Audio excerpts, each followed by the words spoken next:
Any man give his life for Yahweh Shai, Mashiach, and Christ, and fall up under that UPK banner. It's my brother and my blood, and I will die and kill for him if necessary. Go to ground, go to ground, go to ground, go to ground, go to ground, go to ground, go to ground, go to ground, go to ground, go to ground. It's all about that warfare, boy. Give ground, give ground, back up, give ground, give ground, back up, give ground, give ground. It's all about that warfare, boy. Take ground, take ground, take ground, take ground, take ground, take ground, take ground, take ground. My soldiers take ground till I'm stand down. Take ground, take ground, take ground, take ground, take ground, take ground, take ground. My soldiers take ground till I'm stand down. Take ground, take ground, take ground. Nah, this ain't no movement, this a takedown. We would not be moved or intimidated. We ain't the type. You got a problem, tell them cross the fucking line. My niggas ain't polite. Soldiers to the left and right. I die for every man body. Before I be a coward, I'd rather be a dead body. This will be my kingdom when the hour pass. You can either get with it or get flipped like a hourglass. We live by honor and no excuse. Just sit to pray up to the Lord.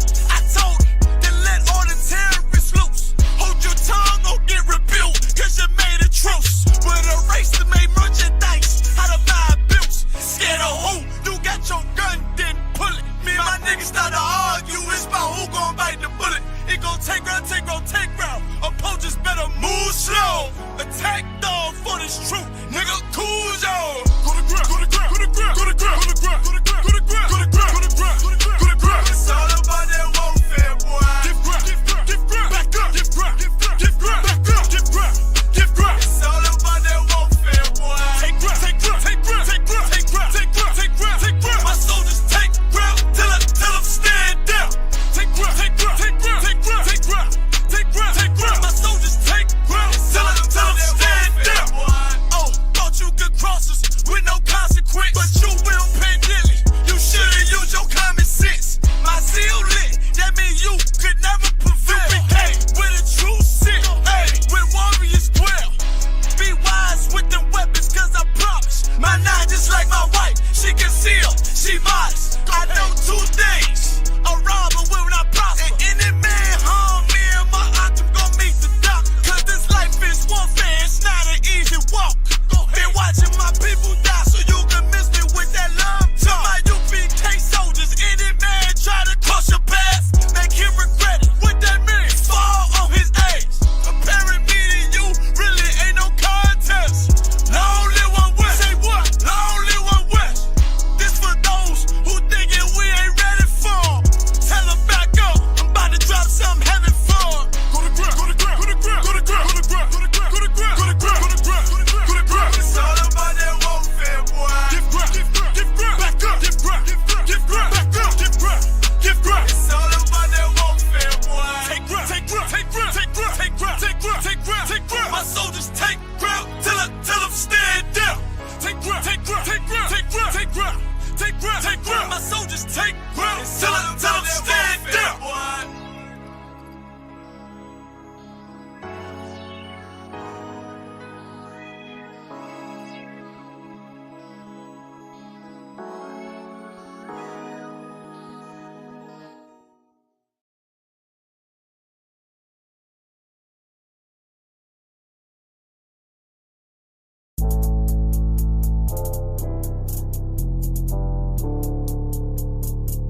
According to God, the white man is the devil. See, I've been in here for a little minute. You know what I'm saying? And I see niggas, they like to talk a lot. They like to claim leadership. They like to claim this and that. You know what I'm saying? They like to be above what they really is and have authority. But they don't really need that authority. They don't really know what to do with that leadership. You understand?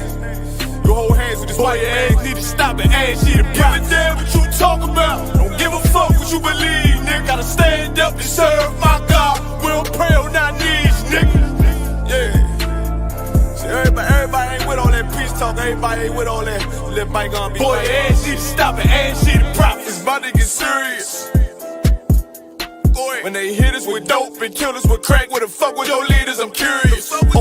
He cashed out on your blood, traded you in and bought a new biz. Ask you the prophets, I tell you the scheme. If you don't wake up, you gon' die in your dreams. I tell you once, won't tell you no more. I swear these crackers try to kill us slow. Just spoke to a nigga in Fed, he up for parole. Because of the COVID, it feel like the host in this world that don't go together. Know there's gold in the ghetto. I'm in the city blazing with my niggas. Just told the devil the score never settled. Yeah, see the props.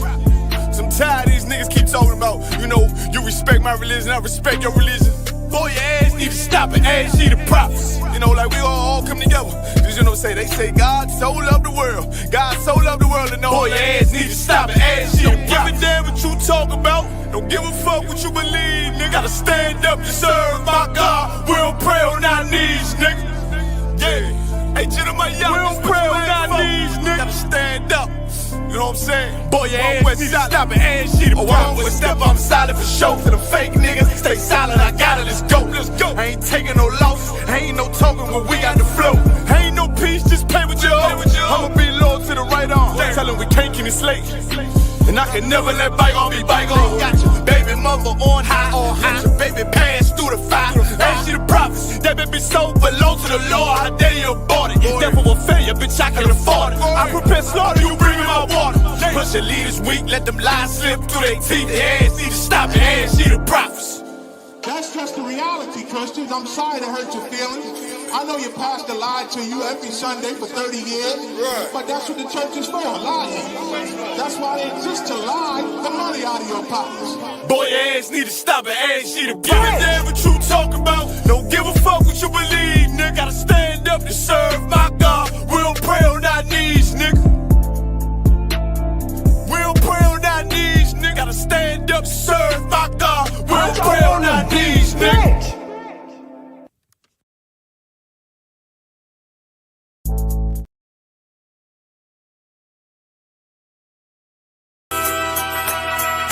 Okay.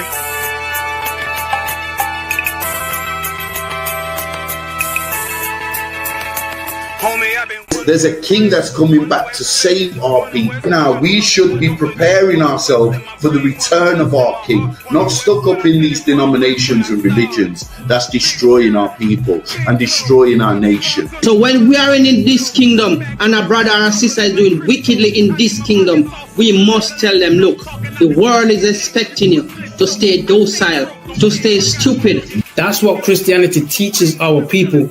Teaches our people to hate one another and love the oppressor. Like, we'll never forgive one another for anything that another brother or sister do to us, but we'll forgive the oppressor in a heartbeat. There's something wrong with that, man.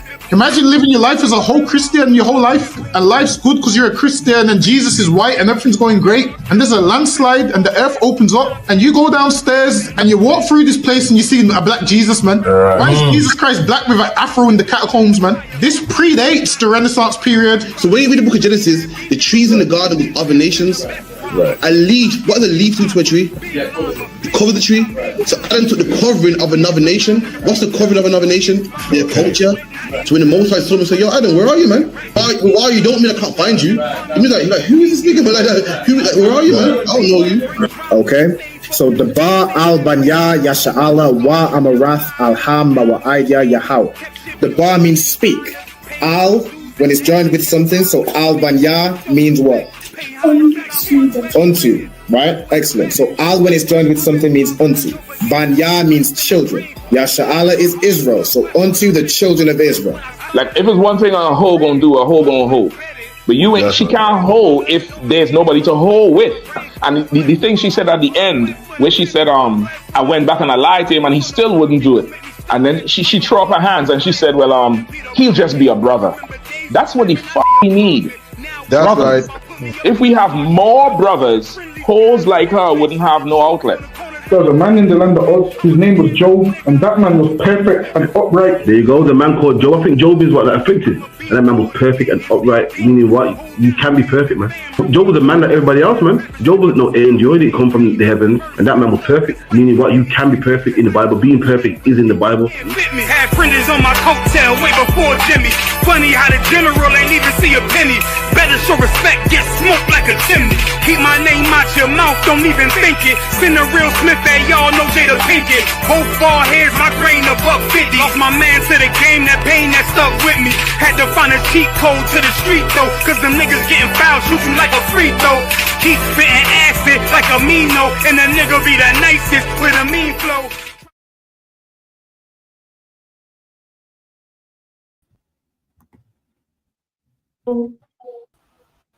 All right. Clap it up for the class. All right, shalom. This is the ISUPK. Started out of 1 West 125th Street, Harlem, New York. The ISUPK is not affiliated with any other group, you understand? Any other Israelite group, any other affiliation to any other religion or organization. You know what I'm saying? I'm Priest Officer 5000, Shalom God, holding it down, Captain of 10,000, Karathia, till he jumps in. You understand? So, this day and age, it's a scripture breakdown class, so get all your questions ready for the captain when he comes on. When he jumps on, you could just sit back here. Yeah, so just get your stuff ready get your questions ready for the captain. You could just sit back there. Yeah. All right. Because now, you know what I'm saying, 2025, you understand, just sit back a little bit, sure. Yeah. So 2025, you understand, we have to understand in this day and age that we are the Lord's people, man. Right. So-called blacks, Latinos, and Native Americans, blacks, essentially, of the transatlantic slave trade. You understand? You West Indian blacks, you Negroes, you black men from the Americas. You understand? We have to all understand and remember that we are the people that of the book. You understand? The people that you read about in the Bible, the people that you hear about in these great wonders, and what the Lord and the people that the Lord made a covenant with. You understand? And this is the thing. In this day and age today, we're dealing with all kinds of uncleanness in this world, man. This world is for far too long has clearly shown us that all these nations around about us hate us. Every nation around about us hates us. There is no way in this world for us to prosper. Now, brothers and sisters in the world will say, oh yeah, you know what I'm saying? It's all good. I'm making money. I'm feeling good. I got all the holes. I'm smoking all the drugs I want. I'm feeling good. I'm carnally fulfilled. But that is not going to restore our nation, man. That's not going to allow our sons and daughters to live a prosperous and gloriously righteous life. They will always end up being in the ghettos, killing one another, and suffering under the curses that you read about in the Bible, man. You understand? We cannot allow this future generation to continue believing that it's okay to live that way. Because for far too long, that's all that we've known. What we've known is that the black man and the black woman will endure the ghettos and the suffering of all these things. This is not the way we are supposed to live, man. It's like, if you could, get me Deuteronomy 7 and 6, Bob Kashar. Because we come from the people the Lord chose. And that means something. You know, you in your church, they're banging a tambourine, and you got all the homosexuals and the effeminate men singing up in the church. You understand? You got all of that running up and down. But they never opened up this Bible and really understood and broke it down to you. Because why? They were taught the Bible by a man who this Bible doesn't belong to. They were taught this Bible by people who hate the Lord and hate his people. So I can read that if you got it, Bob Kashar. Come on, sir. Book of Deuteronomy chapter 7 and verse 6. For thou art an holy people unto the Lord thy God. Mm-hmm. The Lord thy God hath chosen thee to be a special people unto himself. So hold it there. The Lord chose a nation of people. He chose us, man, the children of Israel. He chose a nation of people to be holy. Now, what does it mean to be holy? Because we hear this word holy all the time in the church and on your TV. You know what I'm saying? To be holy. What does that mean? Does it mean to be some mystical meaning behind that word? Can someone get the definition of that word, Bob Kishore? Come on, sir. But ain't just on like a Google. Anybody just pull up on your phone definition of holy.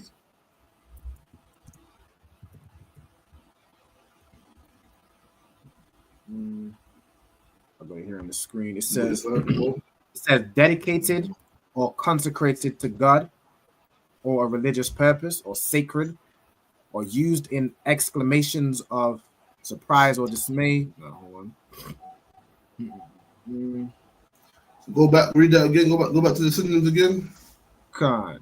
The synonyms is sacred, consecrated, hallowed, sanctified, venerated, revered, reverenced,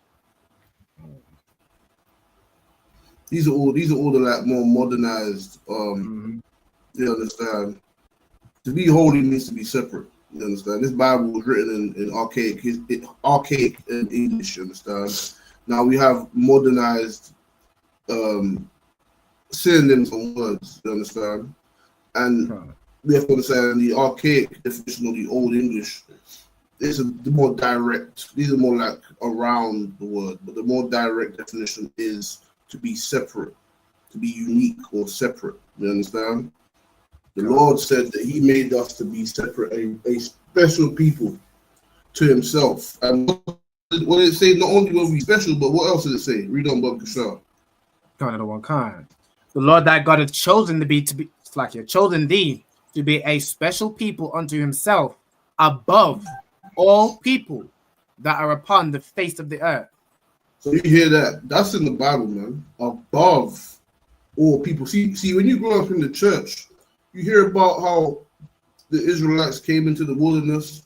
You hear about how, they got the 10 Commandments. You read about how, Moses split the Red Sea. But why did we hear this?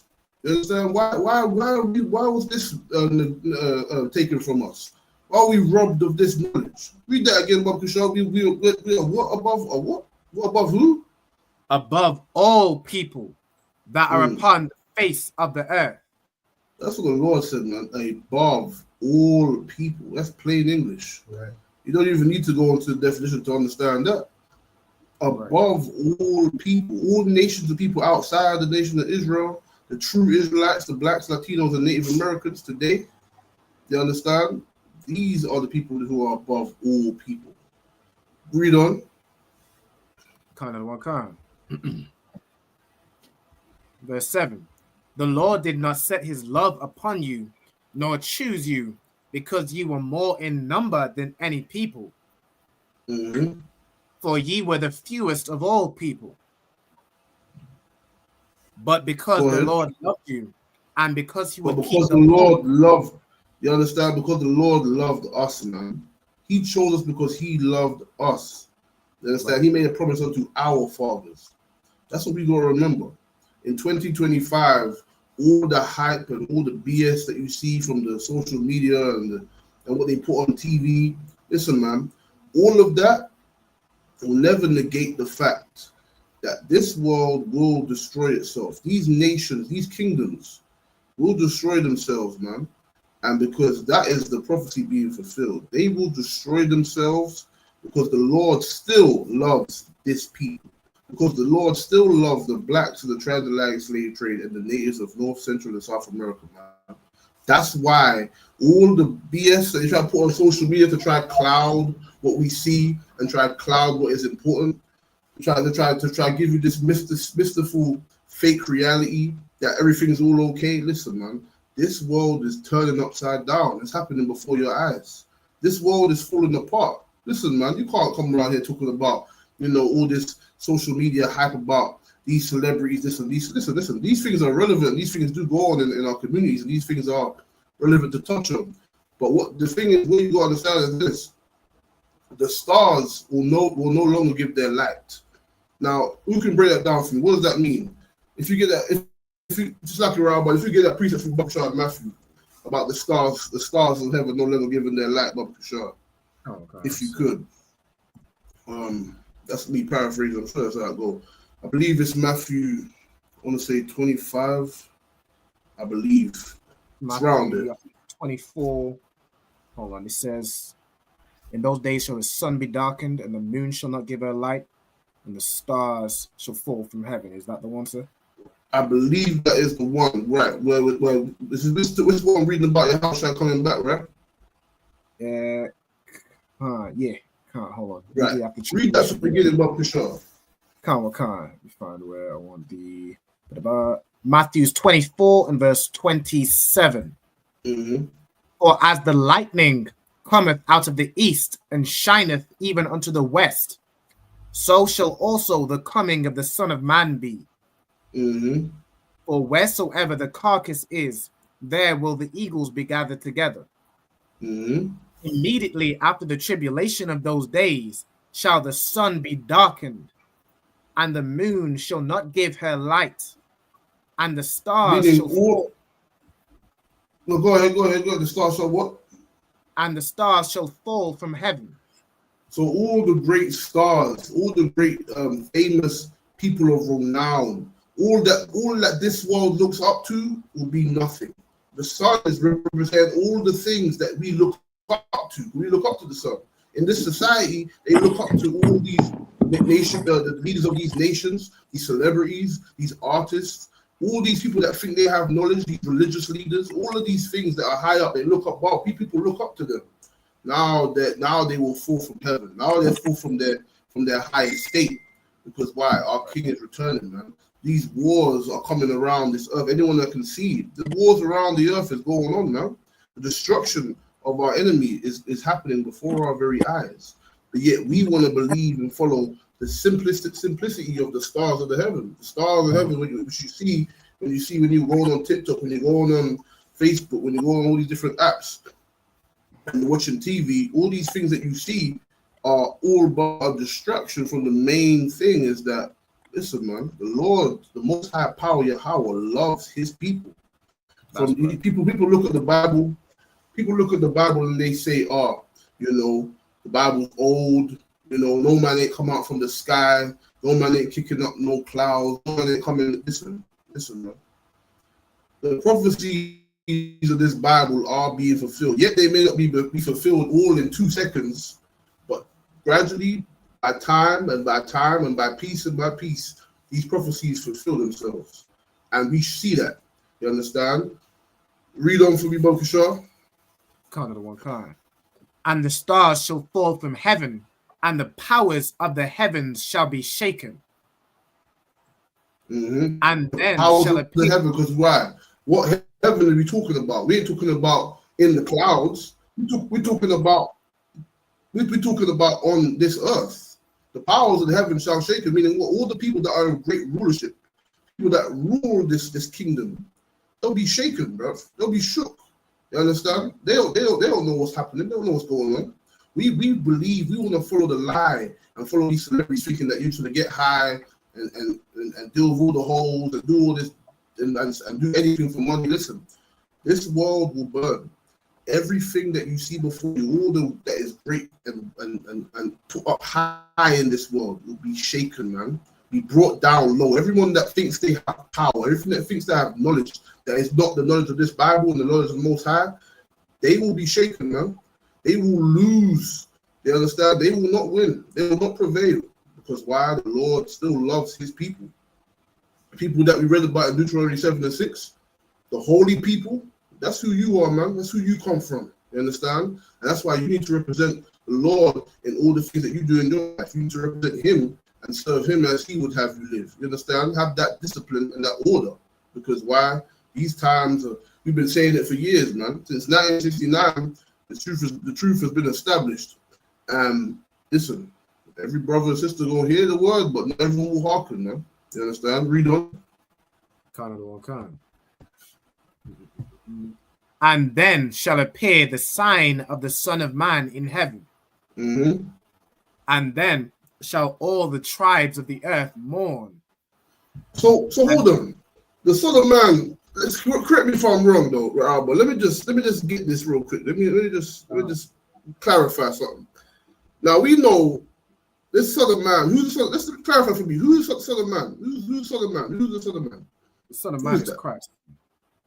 Anyone got a precept for that? Anyone got a precept? Just a side note, real quick, just to clarify for the people watching. So get a real precept, real quick. The Son of Man. Let's get a clarification of who the Son of Man is, real quick, because they think we just making this up, right, boy? They think we just coming out here and we're just, we just coming out here making shit up. It's like we're making stuff up. You know what I mean? They don't get that precept book, sure.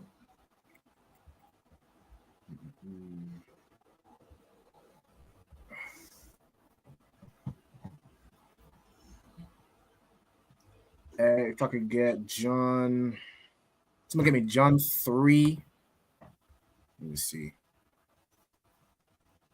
John 3 and verse 13. All right, one of you young brothers read that, man. One of you troopers. Book of John. chapter 3, verse 13. And no man have ascended up to heaven, but he that come down from heaven, even the Son of Man, which is in heaven. Go ahead. You know. Verse 14. And as Moses lifted up the serpent in the wilderness, even so must the Son of Man be lifted up. Right. That's Christ. You understand? Anyone that reads that precept, just call it out again for the people right there. John what? John 3 and what? verse 13. There you go. John 3 and 13. You go back, you go up in the chapter, you read it when Christ is being taken up into the clouds. Christ is being taken up into the chariot, which is what they will call UFOs today, or IFOs. You understand? That's the Son of Man that went up. When Christ was raised from the dead, and he went up into the clouds of heaven. To the angel said to the men of Galilee, they said, listen, they said, this man here, this same Christ, the same way he has gone up is the same way he returned. The same way he's in the clouds now is the same way he's going to be returned. The same way he left this world, the same way he's going to return to this world, man. And now go back to Matthew Bunkashar. Kind of the one kind. And then shall appear the sign of the Son of Man in heaven. So there you go. There's that sign, because why? You're going to see that big cloud, that big something in the sky, just like how you saw when he went. It's like how those men saw how when Christ went up into the clouds. You're going to see something come in the sky, just similar to the same way as that. Go ahead. And then shall all the tribes of the earth mourn. So now, when Christ, who everyone loves to talk about, Jesus Christ, Jesus Christus, you understand? Or his proper name, Yahweh Shai Mashiach, you understand? When he returned, Son of Man, all the tribes of the earth will mourn. Now, this is a lot different from what we heard about in church. This is a lot different from what T.D. Jakes be talking about, all that prosperity BS. This is a lot different from what we hear about, all that happy-go-lucky, praising, happy, banging the tambourine, gritting teeth like it ain't got no sense. This is a lot different from that. When Christ returns, every nation, every tribe of the earth will mourn. Do you understand? That's the Bible. That's the Bible right there. That's what Christ said. So like the other one, you got it. Most High Christ, clap it up, man. Come on, Most High Christ, man. I'm up. You know what I mean? After Shamgar holding it down, the water for that Shamgar, man. I'm not sure if you man heard it. Anyone noticed that Shamgar was prophesying and he broke character? The man, he said, bro somewhere in the prophesying. I said, shit. I said, yo, that's a real Londoner right there, man. I said, yeah, bro. I said, oh shit. I'm probably the only person that noticed it, man. I said, hold on. It's been a prophet or cut me up. Hold on, let me get this right, man. Well, that's what it is, man. You know what I mean? One Shamgar hold it down, you know what I mean? It's the one to all the brothers in the class as well, ever online. Class at 394 Lodge Road, B18 5PW. Also subscribe to all ISUPK UK social media, man. We got loads of content, more content coming out as well. Make sure you stay tuned. Get me? 394 Lodge Road, B18 5PW. And what was we going into, Shamgar?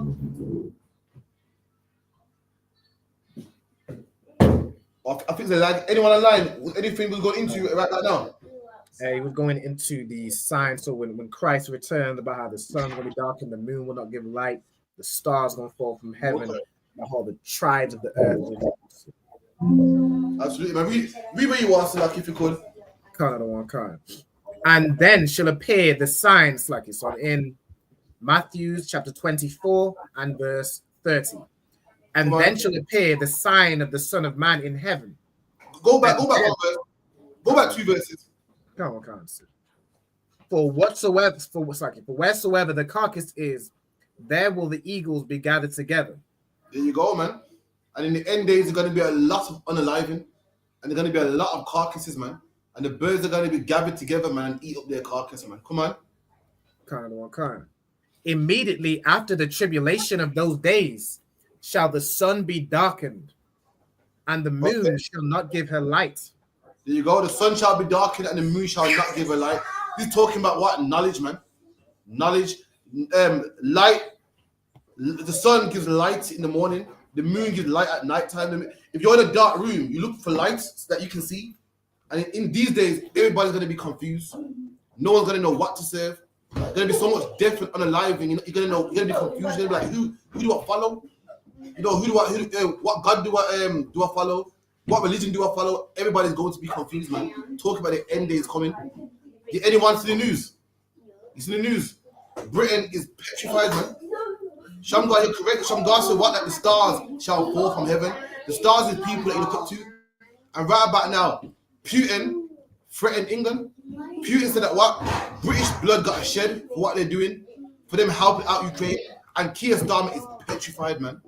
That's them stars falling from heaven. They say everyone was proud to be British and Great Britain and the strongest country on the face of the earth. And people hiding in the back of lorries to come here. That same country that everyone looks up to is petrified, man. That's a star falling from heaven.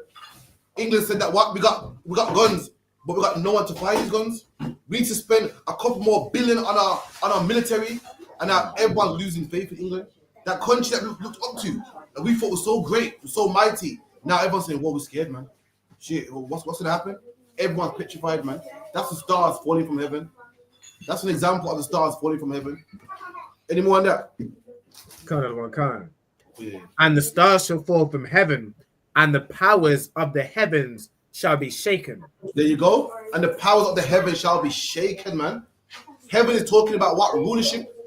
These countries rule and they have power, and guess what? Their power is going to be shaken.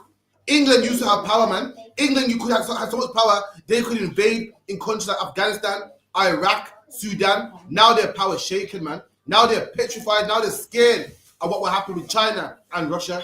Now they ain't so strong. That's their power shaken. Their power used to be firm. Now it's shaking now. Scared now. Come on. And then shall appear the sign of the Son of Man in heaven. There you go. And the time's coming, black man. If you stay grounded and follow the truth and don't be wavered, you shall see your king come from heaven, man. Your king will come to save you, black man, Hispanic man, Native Indian man.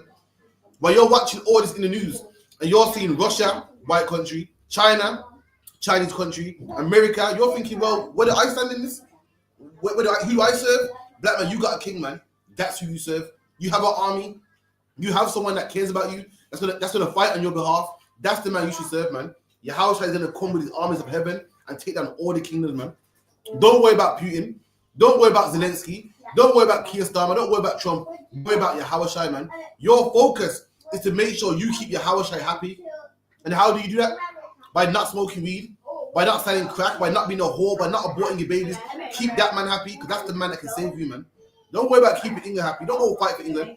Don't go and join the army. Join your Hawashai's army. And how do you do that? By coming in the ISUPK and putting on all black, man. That's the first step. That's how you do it, man. With that, any questions before I start my topic?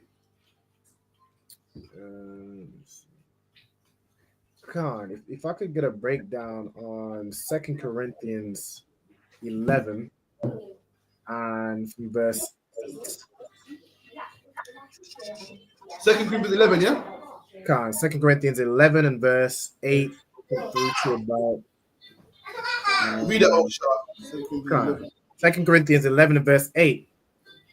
I robbed other churches, taking wages of them to do you service. Okay.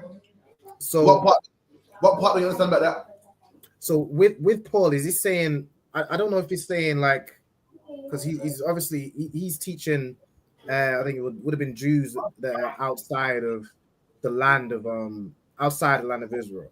But when he says he robbed other churches, did he steal from the Pharisees and the scribes, or is he talking about the people, or is he talking about like even like say we have a school? It's like I'm trying to think of what he means when he's saying he robbed other churches and taking wages of them.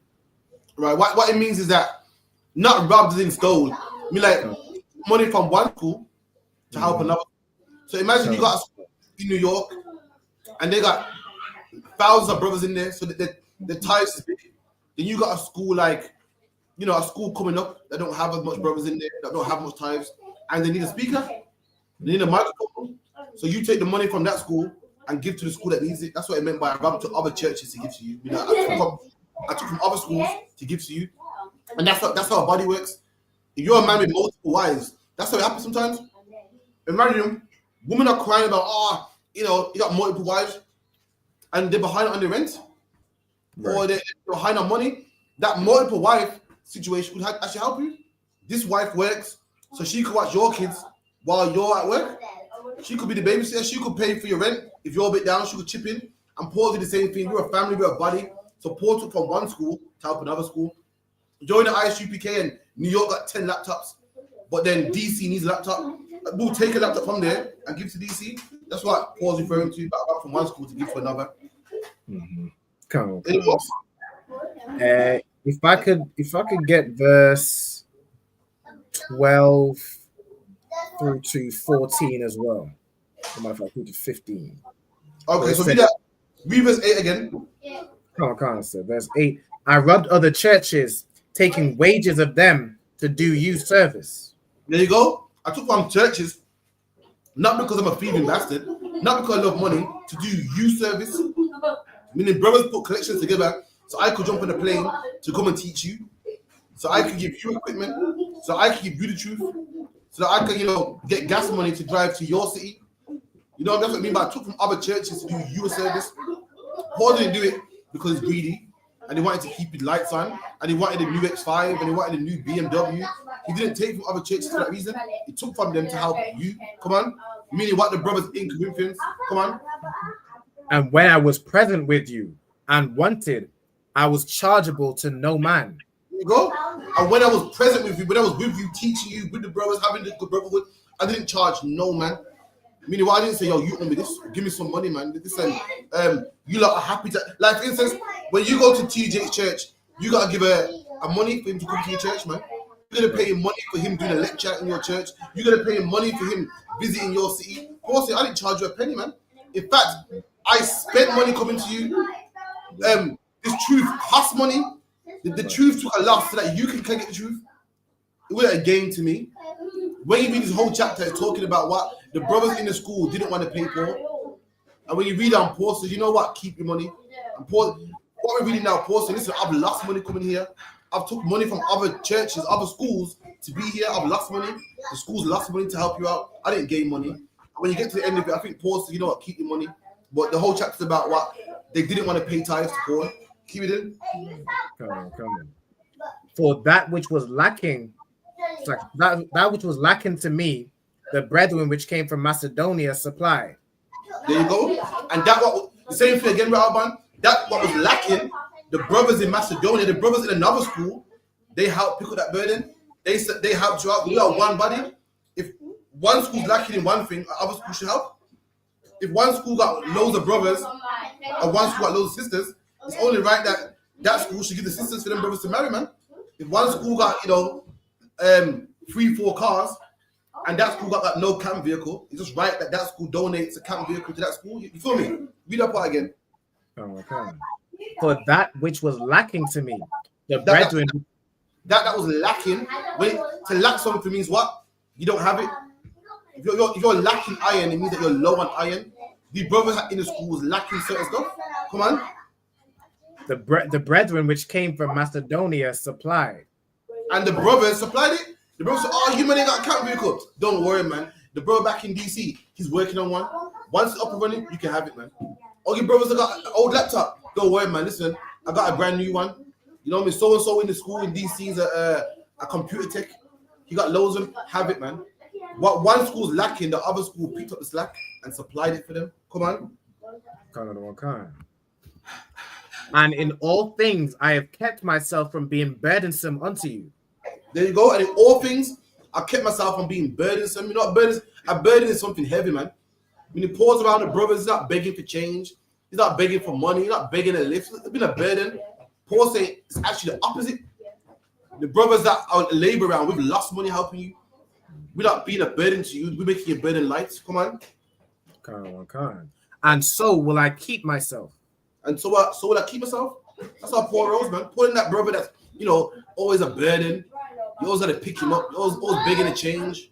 Always, just bothering people. Also, I'm not like that. I'm burdenless, and I'm going to remain that way. Come on. Khan. As the truth of Christ is in me, no man shall stop me of this boasting in the Regis of Achaia. Okay, was that it? Was it the morning?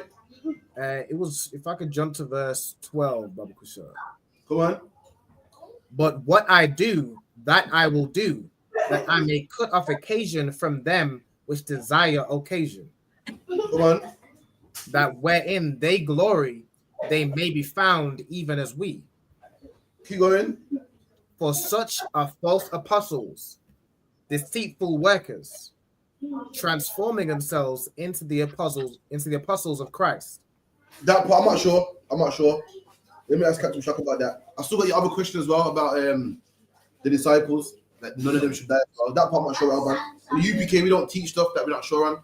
We don't spread it, so that part I'm not sure on. But any more questions before we go to a topic? Oh, so like I think Baraki Ali got a question too. So let me see. Officer Baraki Ali, he says, Salaki say if I could get a breakdown of Tobit 5 and verse 18. All right, someone get that. Not with Alban, but someone get that. I want all you brothers paying attention and reading and participating. It's the only way you learn. Salaki Tobit 5 and 18. Someone get that quick. Got it, sir. Most right, read that. Nice and strong. This is the book of Tobit, chapter 5 and verse 18. Be not greedy to add money to money, but let it be as refuse in respect of old child. Read that part again. Be not greedy to add money to money. Right, so Tobit's father's telling him, do not be greedy, man, to add money to money. You know, what does it mean to add money to money? I mean, you got money already, but you're so greedy, you want more money. You want more and more and more. Tobit's father teaching him morals in life, man. Teaching him morals in life and how to move, how to conduct himself. Saying, do not be greedy to add money onto money. Why? Because people that got lots of money want more money. They can't get enough. Why do drug dealers end up in jail? Does anyone know? If I could say. Come on. That there was never a point where they thought, okay, I got enough money. I could stop selling drugs. They just want more. There you go. Drug dealers, you're a man in the ghetto, living with rats and roaches, and you get a Mercedes. Now you think to yourself, well, that's enough. He's not hungry no more. But now it's not good enough. You want the penthouse now. You want all the women, all the chains. You want to be you want 10 cars, 11 cars, and all the things you don't even need. That's because you're adding money to money. I'm told his dad saying, don't be like that, man. Don't be robbing brothers, don't be cheating brothers, don't be lying to brothers, don't be like that. Just be content, man. Come on. But let it be as refuse in respect of our child. Salakia. Read that again. But let it be as refuse in respect of our child. Now, what's that saying? What's that saying about money? It's all English. Anyone know what refuse means? Refuse. A refuse truck. If I could, is it just like rubbish, like trash? Yeah, refuse is garbage, or all English word for this. There's someone called it a bin man, dustbin man. Someone called it the refuse man. Refuse is garbage. Saying don't money. Told his dad saying, listen, let money be like garbage to a child. You know what? Kids care about toys and things that toys and things that have value. Let it be like garbage to a child for you. Don't see money as raw. I need money. I gotta go and get it. I need more and more. Money should be to yours. I need it to survive. If I don't have it, I got enough. I'm cool. Let money be like refuse, like rubbish to you. Don't let it be as everything. Don't let it be your world. Don't let it be everything you stand for. Some people love money, man. They can't give you a lift down the road. Yo, boss, that's £5, man. Everything sometimes a good deed is just a good deed, man. Not some brothers. A good deed comes with a cost, man. Okay, my brother give you a lift down the corner, yes, that's £2, man. A brother, he said, brother, yo, my shirt's ripped, man. Can you sew it for me? Yeah, it's gonna cost you though. Money to you gotta be as refuse, like rubbish. Like, oh, it's okay, don't worry about that, man. But boss, don't worry about that, man. I bought you a drink. I don't worry about it, it's nothing, man. Don't get me wrong, there's a balance. Sometimes you need your money. You do some work for a brother, you need your money back. But have that balance. Don't make money be everything. Some people, every penny they want, man. And that's like the oppressor. The oppressor wants every single penny, man. It's greedy, man. Greedy. Do you know the oppressor? If you work at McDonald's, at the end of the night, they throw the food away. And they have a dumpster at the back that they lock. Because God forbid some poor people might want to grab some free food. They see it as, well, if I'm not making money from it, no one can make money from it. They want every single penny. But I wanted to charge you 5 pence for a ketchup at McDonald's, man. They charge you 5 pence for a bag. They see I'm doing nothing free. Everything I do, I gotta make money from this. I gotta make something from this, man. If you go to your doctor's surgery and you say, listen, can you print me off my records? They're charging you for it, man. And Toby's saying, don't be like that, man. Don't be greedy and add money to money. Let it be like rubbish shoot. It's nothing to you. If you have it, you got it. But don't be greedy for it, man. Looking for it every step of the way. If that answers your question. Keep it in. Verse 19. For that which the Lord had given us to live with, doth suffice us. There you go, man. Because that what the Lord give us suffice means it's enough. The word suffice, you ever heard the word sufficient? The word suffice is the root word of the word sufficient. That what the Lord give us is enough, man. You got clothes on your back, food in your belly. You talk about, because boy, if that brother comes to my house, watch TV, I can charge him for the electric that he used for 2 minutes. And then, what's that? What's that? You want to iron your shirt? Yeah, that's £2 a minute, man. That's robbing brothers blind, man. You got enough, man. Suffice, man. Don't get me wrong. If a man fixes your car, he should pay you. But don't be just greedy, adding money to money. You got enough to suffice, man. It's when they just robbing, just cheat brothers and everything, every single way, man. Now, man, what you have is enough. You know what I mean? Be a brother, man. You know what I mean? Don't be a hustler. Be a brother. Hustlers are people looking for a way to get money in every aspect, man. Every aspect. So what can I charge for this? What can I charge for that, man? Our brothers like, you know what? Let's have it, man. You came to my house, had a drink. Don't worry about it, man. Not like, yes, lucky. You came to my house every day, you know, and yeah, man. The drink you had, that's $2.50. Then the heating you use, it's another $2.50. And then man. Don't get me wrong. There's a balance.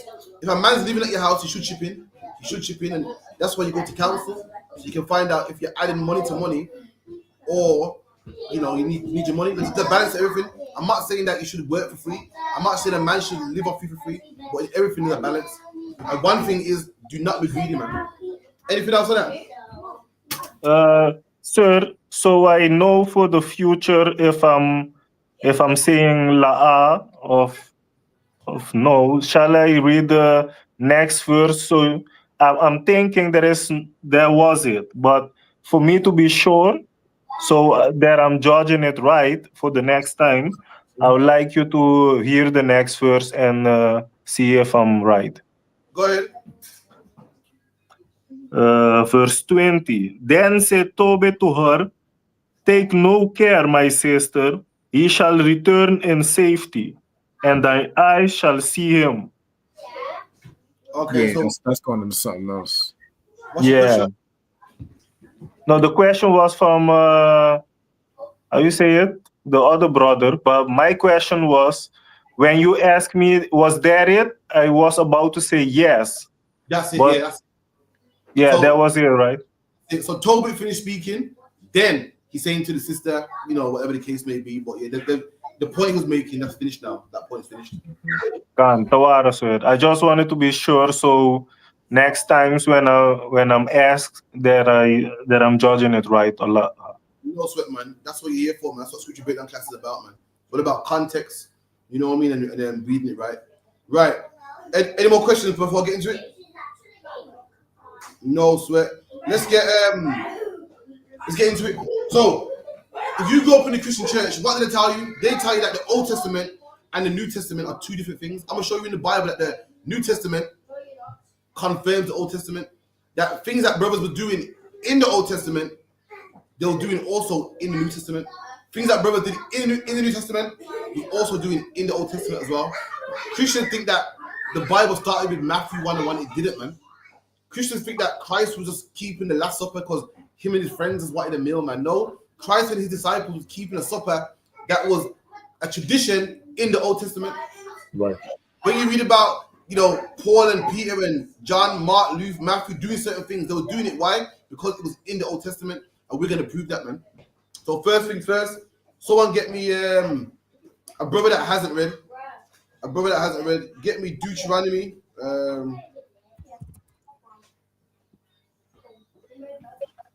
Get me Deuteronomy 21 and about 18. Come on. Deuteronomy chapter 21, verse 18. If a man have a stubborn and rebellious son, which Right, will so the Bible talks about a man that got a stubborn and a rebellious son. Someone who's stubborn is someone that don't listen. Rebellious is someone that goes against one's word. Like if you have you rebel against somebody, you're going against their word. And the Bible's about to say what you do to a man that has a child like such. Carry on. Come on, which will not obey the voice of his father or the voice of his mother. And this man won't obey the voice of his mom or the voice of his father. That's why he's what? Rebellious? Come on. And that when they have chastened him, will not hearken unto them. So they chastise him, they beat him, they correct him, and he still don't listen. He's still doing what he wants to do. Come on. Then shall his father and his mother lay hold on him, and bring him out unto the elders of his city. Right, so his mom and his father will take hold of him and give him to the elders of the city. Does anybody know who the elders of the city are? May that be the priest? That's right. In the Bible, when you read about people being stoned in the Bible, people think in the Bible, they're like, oh, look, homosexual, and kill him. That is not true. Everything had to be done decently and in order. Meaning what? You'll take a man to the priest. The priest will evaluate the case. Then the priest will say, okay, he's guilty, stone him. If a man has sex with a man's wife, people think that this way, look, sex with a man's wife, kill him. No. That's why we had 2 or 3 witnesses. It will go to a judge. The judge will hear the case over. And the judge will say, no, you're innocent. Or he will say, yeah, you're guilty.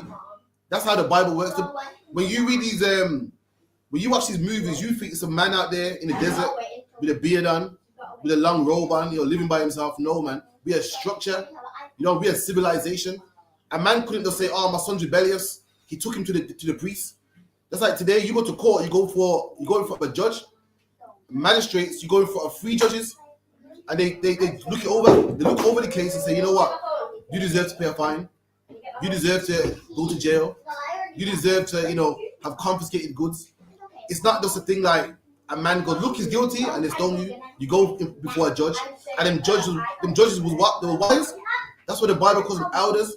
I mean, an elder man got what? More experience, is more wise. He can look at a situation and go, nah, man, that brother didn't mean it, man. That was an innocent mistake. Or he can say, you know what? That brother meant it. That brother's guilty for it. So the parents will take him to the elders, the judges of that city. Come on.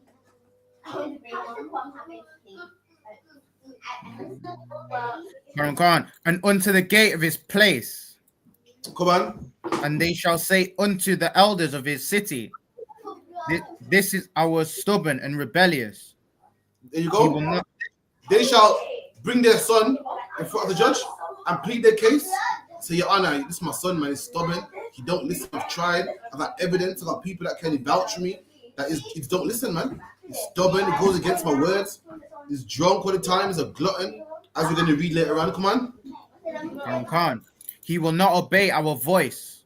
And he don't listen? Come on. He is a glutton and a drunkard. And he's a glutton and a drunkard. All he wants to do is eat and sleep, man. All he wants to do is eat and drink, man. They don't listen. They don't want to do anything. Come on.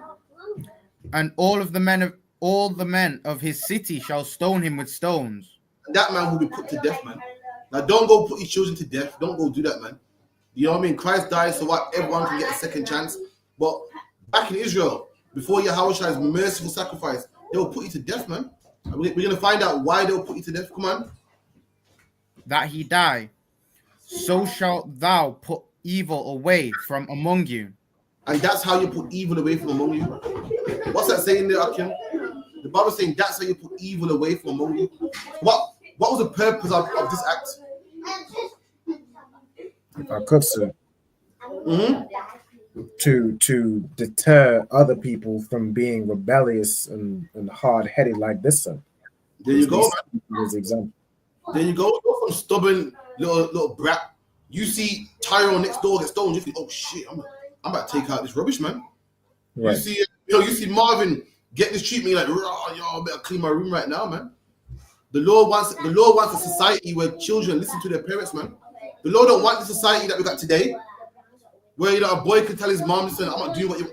Where a boy runs away from home, where a boy tells his mom and dad, I'm not listening to you. Where a boy tells his mom and dad, listen, I hear what you're saying, but I think I'm a woman. The Lord wants a society where people listen to their parents, man. And the Lord don't want it spreading. He don't want this child not listening. And then before you know it, another child follows suit. And then another child follows suit. The Lord wants all the children in order, man. And that's how he'll put away evil from amongst us, man. So we'll fix up. You get me? So a Christian will read that and say, yeah, that was the Old Testament, though, man. Jesus Christ is so loving. He would never do such a thing like that, man. Christ don't condone that, man. Let's see, man. Let's see. Someone get me Matthew 15 and about 3.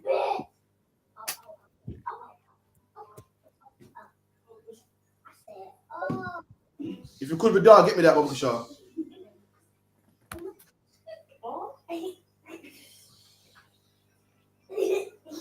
Book of Matthew, chapter 15, verse 3.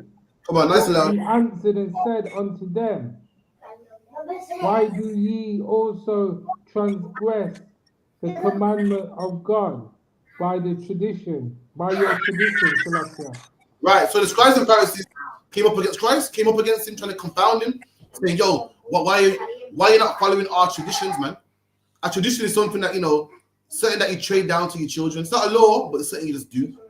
And they saw Christ breaking the traditions and was angry. And Christ said, hold on. You're angry about me breaking traditions. You're breaking the law of God. Forget me breaking your traditions. You're breaking something greater than tradition. You're breaking the laws of God, man. Come on. Verse 4.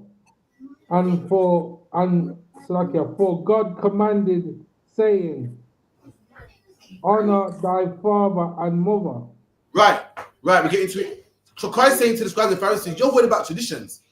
But the Bible says, honor your mother and your father. Come on. And he that curses father and mother, let him die the death. Read that part again. And he that curses father and mother, let him die the death. Christ said, he that curses his father and his mother, let him die the death. The death. Akim, what is the death? Someone else. I don't know. Come on, someone else. Let him die the death. So, evidently, Christ said, let him die the death. So, the death Christ is speaking about, they know about it already. If I said, Alban, go get the car, Alban knows what car I'm talking about. He's not going to go, sorry, what car, the blue one, the black, he knows. Christ said, let him die the death. So the scribes and Pharisees know exactly what death is talking about. What death is Christ talking about? If I may, sir. Come on. Could that mean the stoning? Christ is talking about the same death that happens to a child that disobeys his father in Deuteronomy. The exact same death. Christ tore out the Old Testament. Christ quoted the Old Testament. Don't tell me the New Testament and the Old Testament, they're not the same. Christ lived in a society where this happened. And Christ said, let the man that disses his mom and his father die their death. This is the death Christ is talking about. Christ is quoting the Old Testament. The scribes and Pharisees knew the Old Testament. When Christ said this, they were like, okay. They knew exactly what he meant. Don't tell me the New Testament and the Old Testament don't go hand in hand. They go hand in hand, man. In fact, if you don't read the Old Testament, when Christ is saying this, you don't even understand what he's talking about. If you're a Christian that reads the New Testament only, when Christ says, let him die the death, you must be confused. But we at the ISUPK, we know what death is talking about. Why? Because we read the Old Testament, man. We read it, man. Read that again, Baba Kishar. For God commanded, saying, honor thy father and mother, and he that curses father or mother, let him die the death. There you go. Christ is in the Bible, let him die the death, man. So Jesus Christ was actually one with the Old Testament.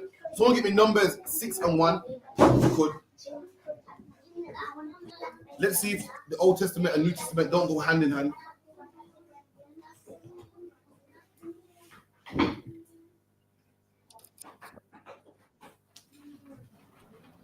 Number 6, verse 1. Sorry, go ahead. And the Lord spake unto Moses, saying, Speak unto the children of Israel, and say unto them, when either man or woman shall separate themselves to vow a vow of a Nazarite, to separate themselves unto the Lord. Right, so we got a vow in Israel. We got a vow is like a promise, an oath. We got oath in Israel where we can separate ourselves. If you're a man and you want to separate yourself to the Lord, the oath that you can take is called the Nazarite vow. We're going to read it right now. So it's a vow. You can, say you're a man, you're like, you know what? I want to separate myself from all this confusion, from the work life, the hustle and bustle. I want to dedicate myself just to God. Just me, the Lord, study, praying, fasting. This is the vow a man could take to do that. In fact, you could even make your son take the vow as well. And this was the vow, it's called the vow of a Nazarite vow.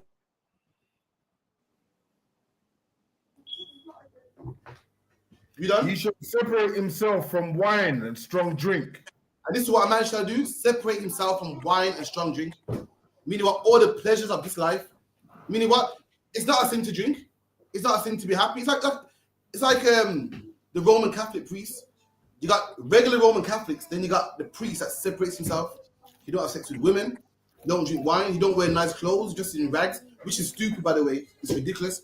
But we had a law like that, where this man, he didn't indulge in pleasures, didn't indulge in the things that make him happy. His life is dedicated to serving the Lord. He don't drink and feel nice in the weekend and have a wine or a strong drink. None of that. His life is totally prayer, fasting, studying, no wine, no strong drink, nothing fun, just everything dedicated to the Lord. Just like what? John the Baptist, man. John the Baptist, what did John the Baptist eat? Does anyone know? Locusts and honey. Yeah, I was just about to say that. And where did John the Baptist live? In the wilderness. In the what did John the Baptist wear? Camel cloth of camel. Right. Camel.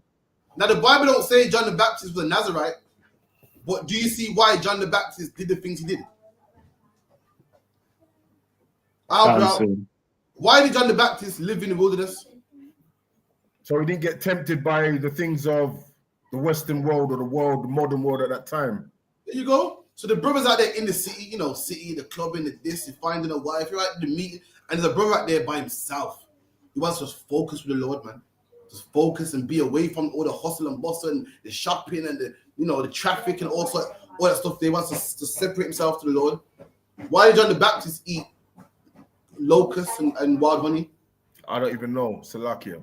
Yeah, same reason. There's a man out there eating the burgers and the this and the double cheese and the pizza and living deliciously. As a man out there that's just wants to dedicate his life to the Lord. Dedicate his life to the Lord. He's only eating why? So he can stay alive. His life ain't about him. It's not about what makes him happy. He's dedicated just to serving the Lord. He stays away from the fast life of the city. He stays away from the eating good and the nice stuff, the drinking. He wants to focus and serve the Lord. He's only eating to stay alive. And what is eating the basics, man? The honey. No, he's eating wild locusts because it's lawful, and he's eating honey just to give it a bit of flavor, man. You know the one that you ever had bread and to give it a little flavor, you just dip it in gravy. You better don't make her like me. I don't do that. I'm not smiling, but pizza, man. Don't make her like that. So I ain't that poor. Shut up, man. You man know bread. If you add little flavor to the bread, man. Let me dip it some gravy. But that was John. Got wild honey to give it a bit of flavor, man. But he's eating the basics, man. He's eating those nice, cucumbers and this and that, and gourmets. He's eating the basics. Come on. And shall drink no vinegar of wine or vinegar of strong drink. There you go. He shall drink no vinegar of wine. When he's talking about vinegar, is he talking about what you put on fish and chips? That's the only vinegar I know, sir. There must be No. another meaning for it. Vinegar is Old English for wine. Why? Because vinegar is made from grapes. Wine is made from grapes. Is that talking about vinegar? Because you can't drink it. You cannot drink vinegar. Your body couldn't do it. There's no way you could drink vinegar. In the New Testament, it said what? They gave Christ vinegar with poison. They didn't give Christ vinegar as we know it today. They gave him wine with poison. Meaning what? They gave him poison, and to kill the taste, they gave him nice sweet wine, and Christ spat it out. You wouldn't give a man poison with vinegar because he'll spit it out anyway. That's the proof. When it's talking about vinegar, it's talking about wine. Wine, the Old English word for wine is vinegar. Why? Because they're both made out of grapes. So this priest separates himself to God. He don't drink no wine. He's not living it up. He's sober. He's living a sober life, dedicated to God. Come on. Neither shall he drink any liquor of grapes. There you go. So don't drink wine, strong drink, or any liquor of grapes. The point he's making is this: he can't drink no alcohol, not the wine, which is what made out of grapes, not strong drink, which is not made out of grapes. Strong drink will be what? Your rum, your vodka, your whiskey, or anything made from grapes. Keep it in. Nor eat moist grapes or dried. Come on. All the days of his separation, he shall eat nothing that is made of the vine tree. Come on. From kernels even to the husk. Come on. All the days of the vow of his separation, there shall no razor come upon his head. And all the days of his separation, all the days of his vow, his brother got to grow his braids, man. He can't cut it, can't trim it. Got to grow his braids, man. Got to grow that afro, man. Got to grow them braids and grow that afro. You keep it growing. And then when you're done, it lets you know that when it's done with the vow, when it's done his separation, then he can cut it. But all the days of the vow, as long as his vow is going, his brother must have his hair growing. Come on. Shall I get for me real quick? Go, I think Hakian did it first. Hold your point, Ira. What Hakian? What is the day to be fulfilled? I mean, if I was to be wanted to be a Nazarite, or my son Arya to be a Nazarite now, when would be the time of fulfillment? So it's up to you. You're the father, man. Samson's dad did the same thing to Samson. Samson's dad wanted Samson to be a Nazarite. In fact, the Lord wanted Samson to be a Nazarite from the day he was born. So up to you as a father, you got that right. You can say, you know what? From a child's born to his 15, I'm not cutting his hair. From his born, he ain't drinking wine. It's up to you. Some man want the vow for 10 years. It's like fasting. Some man fast for a day. Someone want to fast for a week. It's up to you. But there's a day where everyone must fast, which is Day of Atonement. That's up to you. But how did anyone know how you make a vow? If I may, sir. Go on. No. No, I can have it. Go ahead, Iris. You will go to the priest and you will lay down what your vow is, and the priest is gonna hold you to it. There you go. You go to the priest. In this case, that priest is General Hazayan. He will write down everything you said and make sure you keep that vow. Christians think that you can just be in your bedroom and say, God, I want to be a Nazarite. No, man. Because who's to say if you break that vow? To make a vow, you got to go to the priest of the Lord, man. That priest will make sure you do it. You'll write it down, man. And if you don't do it, there's going to be consequences. That's how you make a vow. So, like, you're going to mention it as well? Sir. We was reading, and he was not supposed to eat moist grape or dry. Is there a particular reason for? Right, so you have moist grapes and dry grapes. So I can't remember which one it is, but one grape is stronger than the other. So if you got wine made out of dry grapes, I believe the dry grapes are more stronger than the moist ones. Don't quote me. But you got different types of wine. Like, you got rosé wine, red wine, white wine. The Bible's letting you know this brother can't drink. But at the time, the choice of wine back then was what? Moist and dry. Today in 2025, because of science and so forth, there's more. There's rosé, red, white, French wine, Spanish wine. Back then, the most popular two wines was moist and dry. You can make wine from moist grapes and wine from dry grapes. They had two different effects. You know how vodka will kick off your head, but then wine will give you a nice mellow feeling. Back then, are you eating those though? Come again?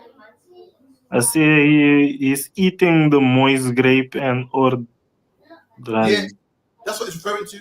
It's referring to our brother drinking it, like the moist and the dry is referring to making wine from them grapes. So like you said, have different effects. Go ahead, Akian. So basically what he's saying is you can eat grapes and dried grapes separately from mixing it with wine. Is that what you're saying?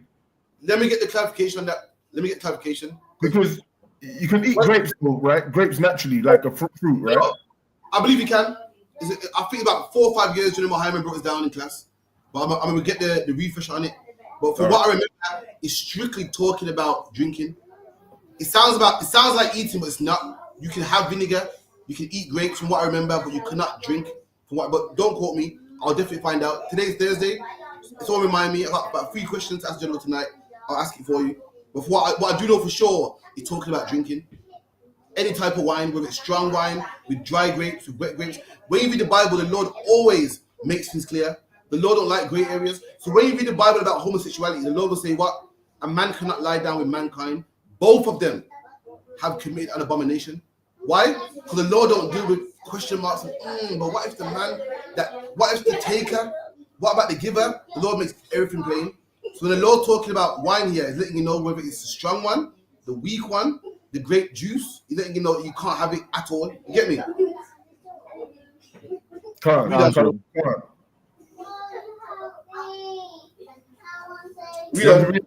Read on, yeah? Yeah, please. Come on. Until the days be fulfilled in which he separateth himself unto the Lord. He shall be holy and shall let the locks of his hair of his head grow. Don't let Rastaman hear that. Rastaman hear that and go, see, locks in the Bible. Locks is an old English word, man. All it means braids. That's all it means. In the 1600s, the white man saw the word locks, and locks became what? A chunk of white people's hair. That's not what locks is. Locks is braid. Look it up in the Bible dictionary. A lock is a braid, it's a plait. It lets you know it's talking about black people, man. The brother let his braids grow. The brother went, remember, this is a brother right here, you know, that's living basic. He's not drinking. He's dedicated to the Lord. He ain't got these fancy styles that man got. These trend styles, it's basic, got braids, big afro. Living basic, man. Come on. Come on. All the days that he separated himself from the Lord, he shall come at no dead body. And this brother took a vow that was so serious, he can't even go to a funeral. He can't go to a funeral of his mom, his dad, his best friend, his uncle. Why? Because if he does, he'll be breaking that vow. And this brother, he's taking the vow so serious. He's committed so much that he's willing to not go to the funeral of his mom, his dad, his uncle. He's willing to not see them, give him a farewell, as I call it today. That's how locked in he is with the Lord. That he's willing, if one of his loved ones was to die, well, I can't see him. It's a shame, but I can't see him. That's how locked in with the Lord his brother is. Come on. Khan. And if any man die, hold on, Salakia, you're going too far. Salakia. No, sir. He shall not make himself unclean for his father or for his mother. Come on. For his brother or for his sister. What's that saying, Hakayan? What's that saying, Hakayan? That's talking about the burial, the death, isn't it? Like the body. When you go around your brother or your mother and your father, or if they're dead, you're gonna make yourself unclean. You can't come around the brethren and all that. He's basically saying here, that don't be around no dead body. Look at that. You would think the Bible say, yo, he can't be around dead bodies, but his mom. Nah, man, that's his mom, man. Let that slide, man. You know the way there. Oh, come on, man. That's his dad, man. The Bible say not the death of his mom, his dad, nobody, man. That's a man dedicated to the Lord. When you read the New Testament, you see man like what? Was it Peter saying, Lord, suffer me to bury my dad? And Christ said, nah, man, we got business to do. And the man said, okay, cool. That's the man dedicated to the Lord right there, man. Peter was not on a Nazarite vow, but that's the man that's down for the truth, man. That will say to himself, you know what? No excuses. The death of my mom isn't an excuse.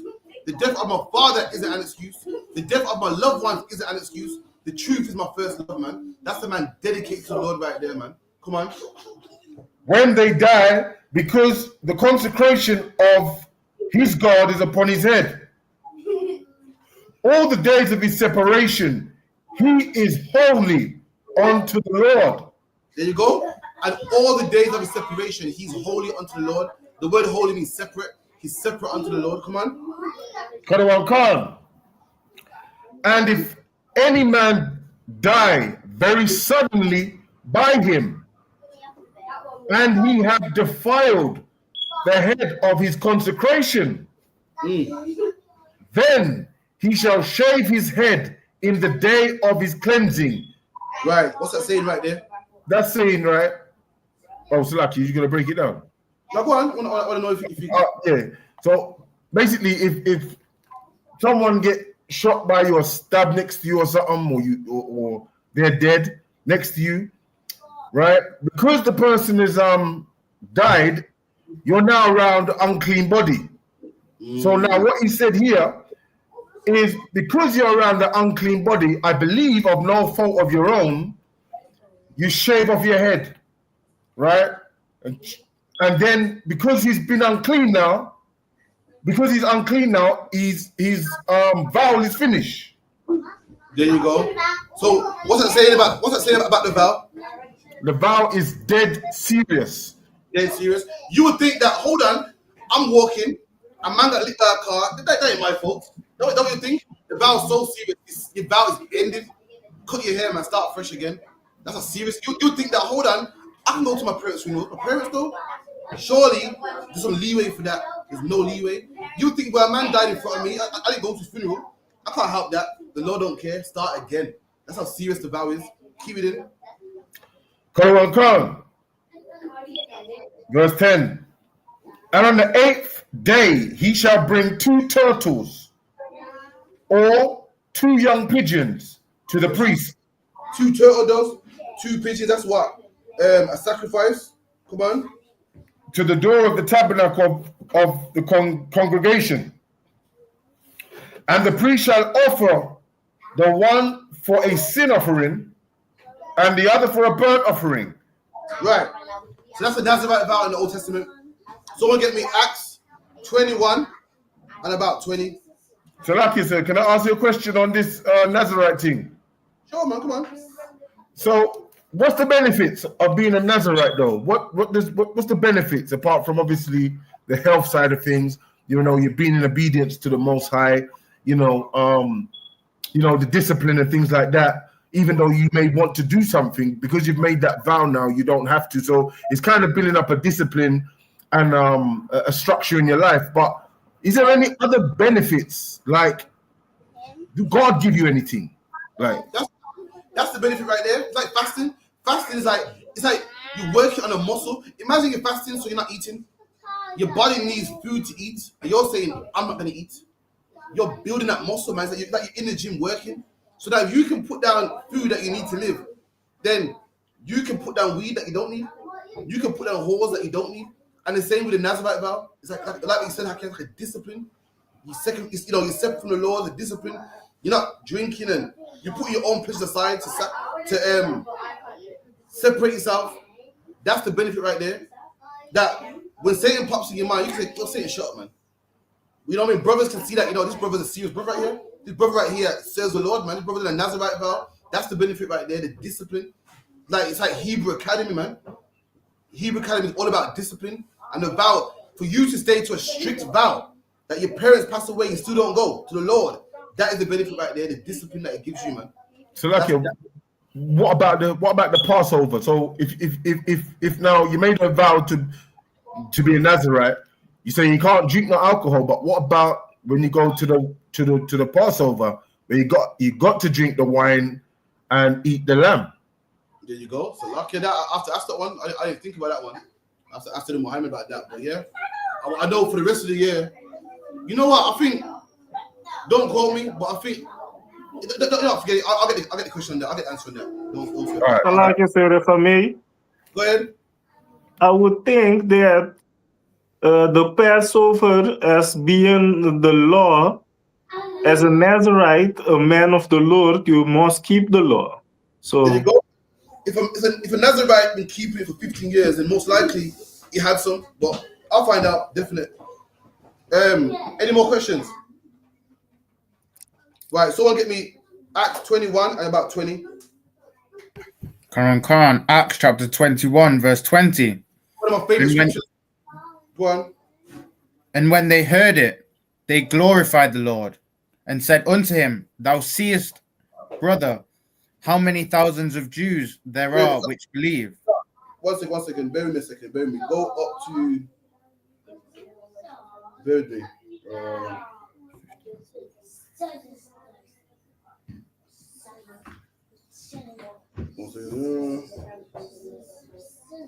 We're at 20, yeah?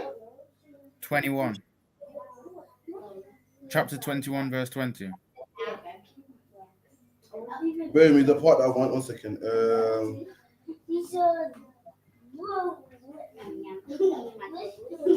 think it might be from verse 19, you want? 19, no, the part that I want. It wasn't on top. 24 you want, sir. It wasn't on top. Let me once again. Acts 21.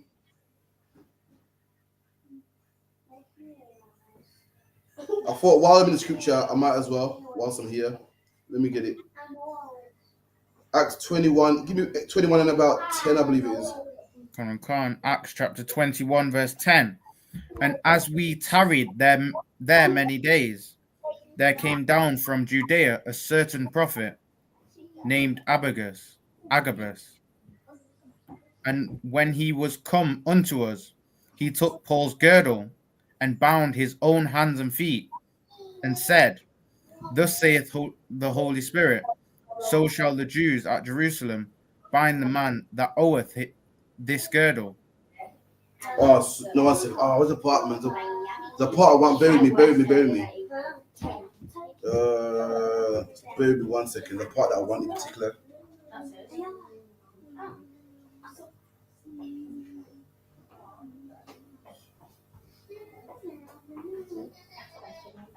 Bear with me. Skip me through 2 seconds.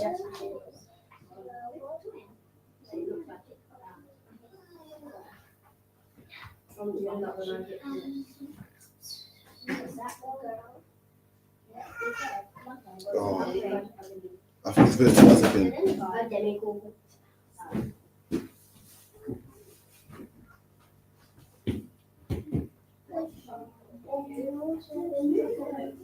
Right, so hold where you are. Someone give me Acts 13 and 46.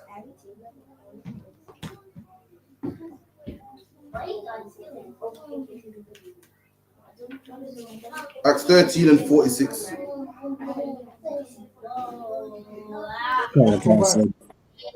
Oh, go ahead.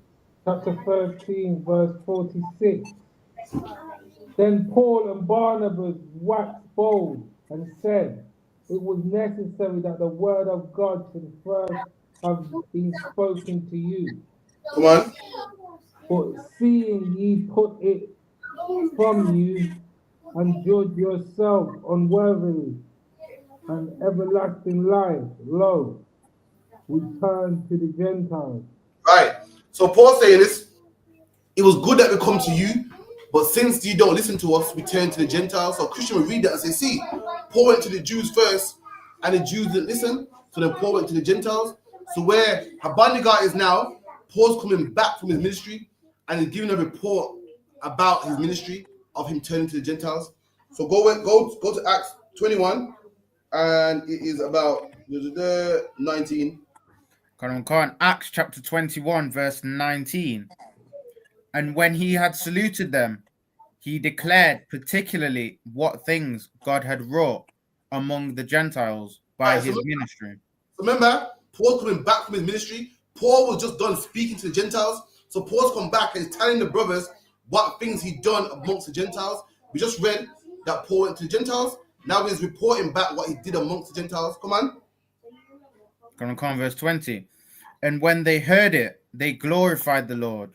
And the brothers heard it, so okay. And the glory for the Lord, saying, Most High in Christ, man, you did good work amongst some Gentiles. Come on.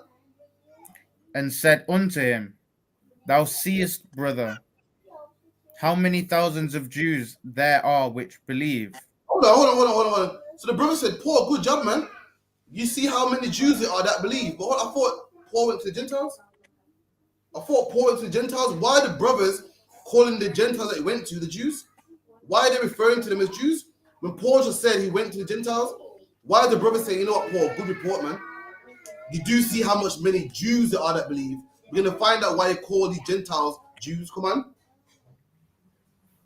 Khan, and they are all zealous of the law. Come on.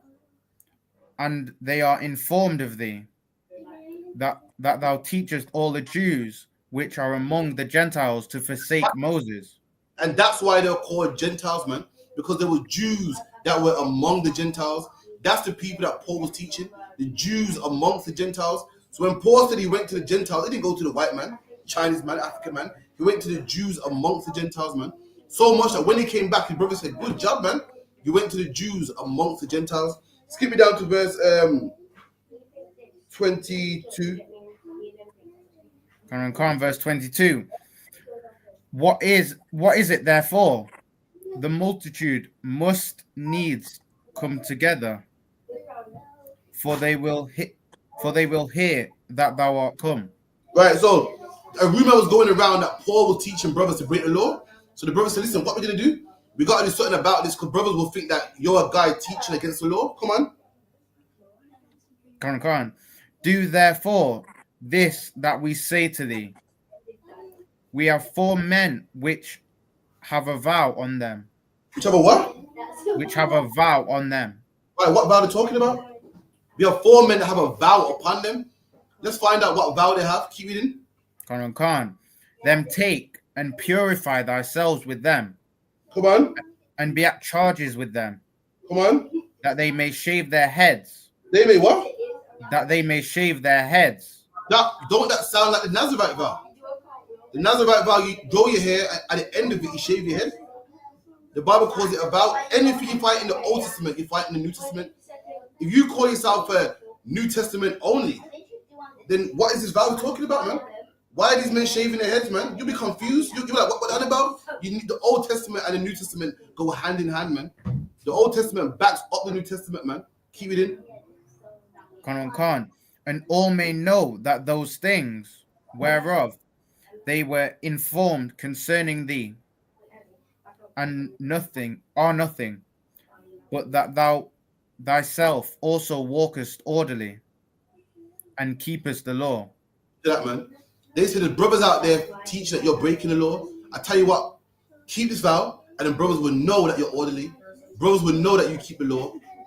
Brothers saw Paul, New Testament Paul, man, who everybody thinks a white man, kept the Nazarite vow, man. So brothers could look at him and say, oh, nah, it's a real brother right there, man. He would never teach no one to break the law. Look how serious he takes the law. He's taking a vow. He can't even go to his mom's funeral.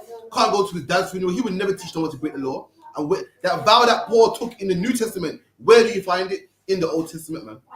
Don't tell me the Old Testament done away with. If the Old Testament done away with, then why, after the death of Christ, is Paul taking a vow that's in the Old Testament? If all that's done away with, if you ain't got to keep it no more, but Paul's keeping something in the Old Testament, man. Someone explain that to me. Keep it in. In fact, that's it.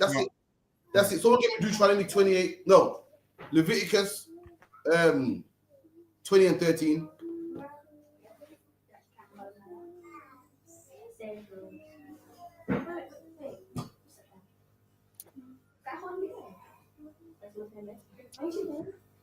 Leviticus 20 and 13. Quick. Like you said, you got some questions in the comments here. Some thingies in the comments. If I don't know if you want to answer them. Is it worth it? Is it worth it? I don't know. I don't know. Up to you, sir. I'll let you decide. Is it worth it? Yeah. Everyone got it, man. New Testament does not confirm the books of remembrance. Yeah, I mean, you could do if you want. I mean, I would answer it. I would, but I'm not you though. But up to you. Well, read it. It says, Yah did not speak one time in the New Testament. The New Testament is not Yah Almighty's word. Well, you have to prove that to me. I'm reading right now where it backs up, man. Explain to me where the New Testament goes against the Old Testament. I'm reading where they kept vows in the Old Testament. I'm reading Yahushua quoting from the Old Testament. So show me where it's not the word of God. Show me. I gotta see this. Show me what it's not.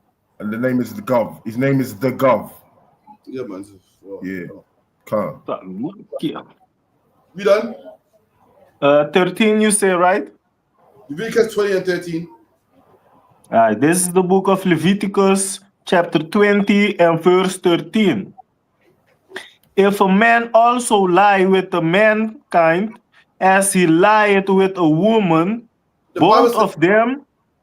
So the Bible says if a man lies down with another man, as he's supposed to lie down with a woman, a man and woman lie down. Why? Because they have something called sexual intercourse, man. Baby making, man. Reproduction. But if a man does the same thing with the next man, with the next brother, with this, people of the same sex or the same gender, what does the Bible say? Come on. Both of them have committed an abomination. And see, the Lord don't do gray areas. In jail, they say, nah, the man taking it, he's the wrong one. The man giving it is the right one. The Bible goes, both of them have committed an abomination, a disgusting, a filthy, a wicked act. Both of them have done it, man. Come on.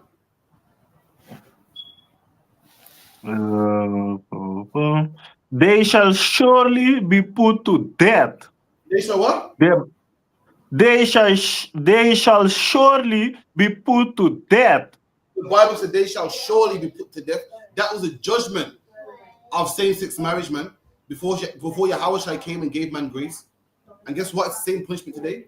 Now, we don't unalive him. The Most High unalives him. Have you ever heard of monkeypox?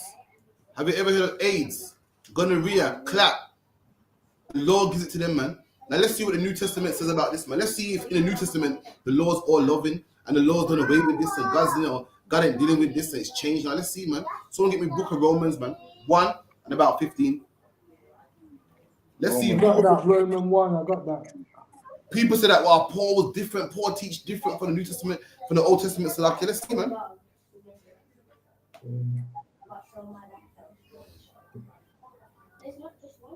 One and about, yeah, it's about 20, 26. 26, okay. Book of Romans, chapter 1, verse 26. For this caused God to give them up unto vile affections. The Lord said, the Bible said the Lord gave some people up to vile affection. Affection is a feeling, it's an emotion. And vile means disgusting. So there's some people out there and the Lord has given them a disgusting affection, a disgusting emotion, a disgusting, burning affection. It's a feeling that they have, but it's disgusting. You're gonna find out that feeling is same-sex marriage, man. That feeling is what? Alternative lifestyle. You see people saying, yeah, but I can't help the way I feel. I get you, man, but it's vile. People say, yeah, but I love him. You might do, and it's vile. People say, you can't choose who you fall in love with. Maybe, but the Bible says it's vile. The Bible said that affection you're feeling is a vile affection. Black man, Hispanic man, Native Indian man. Every affection you feel ain't right, man. Everything that you desire to do ain't right, man. There's some things that we desire to do, and they are disgusting. There's some things that we desire to do, and they are filthy. A drug dealer has a feeling that he likes to sell drugs to his own people. That feeling he has is vile. Whores like to sleep around with bagger, man. That feeling they have is vile. It's not right. Because you feel some way, it does not make it right, man. Come on. Come on. For even that woman did change the natural use into that which is against nature. Look what Paul said, man. Paul, the apostle Paul, who Christians love so much, man. Paul is backing up the Old Testament. Paul said what? That the women change the natural use to that which is against nature. Meaning what? Two women lying down together is unnatural. Two men lying together is unnatural. It is natural for a man to lie down with a woman. What's the proof that it's natural for a man to lie down with a woman? Come on, Akim. If I could, sir. Come on. I mean, for one, you have the one has the rod, one has the receiver. They go into each other like a puzzle piece. They got that adapter. Right. And the plug. The plug in the socket. Right. Plug in the socket. That's one. Come on. And also, like, babies come from there you go. man and woman. That's natural. Babies come from men and women, man. AIDS come from man and man. Monkeypox come from man and man. That's right. But babies come from man and woman, man. That's why it's a natural cause. Hold on, you mean to tell me Paul's talking about homosexuality in the New Testament? Somebody explain to me why there's two men getting married in church today, man. I need to understand. I thought the New Testament was for it, man. The New Testament that you claim you read is still against that type of lifestyle, man. So how is gay men under choir? How is your pastor talking about where there's some good gay men? How is that possible? Well, the New Testament, Christ is the way that. I'm not reading that. See, Paul came in a different way. I'm not reading that. Paul saying the same thing we're reading up in the Old Testament, man. Come on. Verse 27. And likewise also the men, leaving the natural use of the woman.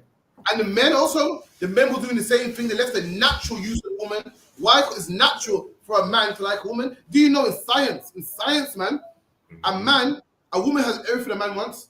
Women have curves, and men just like the curves. Women have breasts, and men just like the breasts. You don't learn it in school. Right. You don't learn it on programs. You just like it, man. The animals, male animals have sex with female animals, man. Life itself is masculine and feminine. It's life. You have trees that give out pollen, and that's the male trees, and it gives out pollen to female trees. You have seeds that go in the ground. The seed is the man, it's the sperm, and it goes into the ground, man. That's life, man. And if any man talking about, nah, I'd rather an brother, listen, man, you're going against the natural use of life, man. Come on. That's right. Come. Burned in their lust one towards another. What? Burned in their lust one toward another. So see that, black man? There's an evil lust that you can have, man. Don't think all lust is good. Don't think all lust is good. There's an evil lust that you can have. The lust that you can, there's something that you can desire so much, you can want so much that it don't mean it's right because you want it, man. It don't mean it's right because it feels good, man. It can be an evil lust. Come on. Men with men, working that which is unseemly and receiving. The Bible says what? Men with men is unseemly, means it's not good. Two men together is unseemly, something that's not good. Come on. And receiving in themselves that recompense of their error. Read that part again. The what of the error? And receiving in themselves with recompense of their error. The recompense, the payback. Paul said what? They're going to receive a payback. I thought the New Testament's all love. I thought the New Testament's all forgiving. I don't worry about that. The Bible said they're going to get a recompense, man. They're going to get a paying back for the error. For the things they're doing, they're going to get a payback, man. Come on. Which was met. Which was what? Which was met. Which was meat. Meat means good. It's good for them. Meaning whatever happens to them is good for them. So I'm going to take over. I got a call. 1 second. Call, sir. You understand? I'll read that again, Bob. Show. We were the last one you use that. Call. And receiving in themselves that recompense of their error, which was me. So you understand these sodomites receiving within themselves the recompense for their error. What is the recompense of their error? Anyone? If I could, sir. Go ahead. Yeah, that's monkeypox, AIDS, HIV, all that. Right. Give him a hand. That's exactly what it is. Whenever you see monkeypox, you see AIDS, syphilis, all these things, this is the Lord recompensing them for their error. Their error is not understanding basic biology. The error is not understanding that what you feel and what you've been deceived to think in your mind is not what you're supposed to be doing, man. Because what?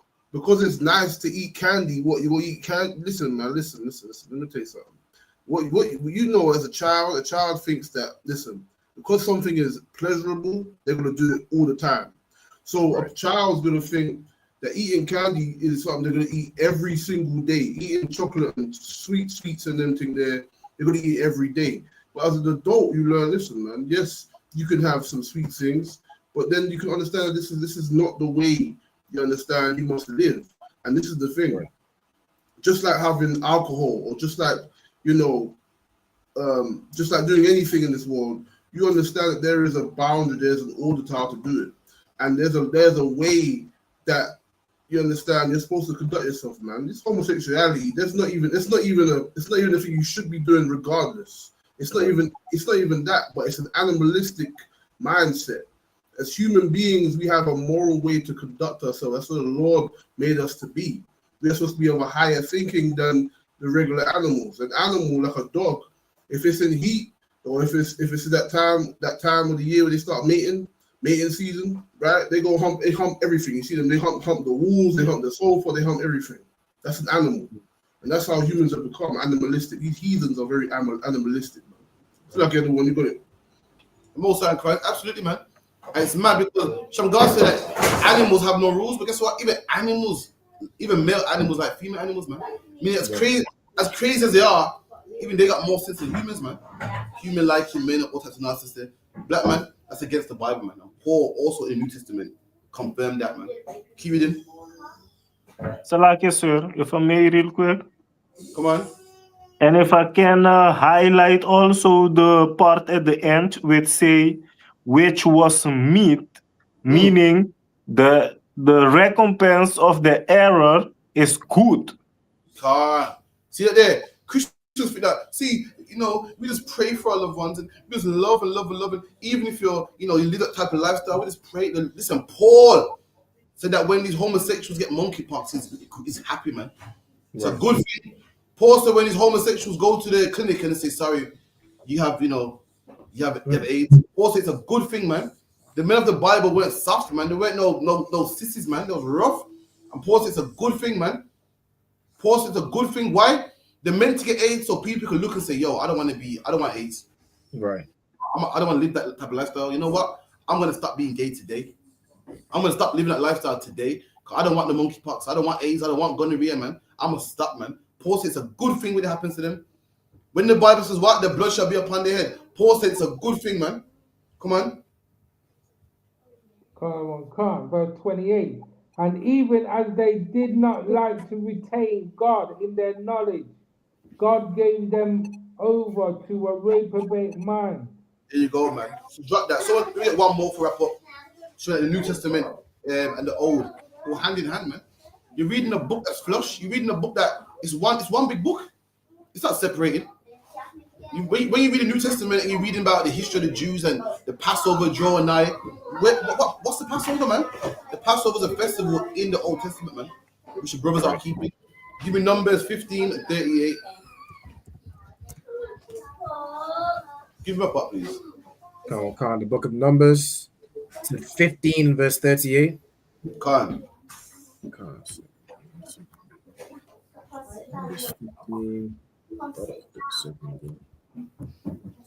Book of Numbers chapter 15 and verse 38.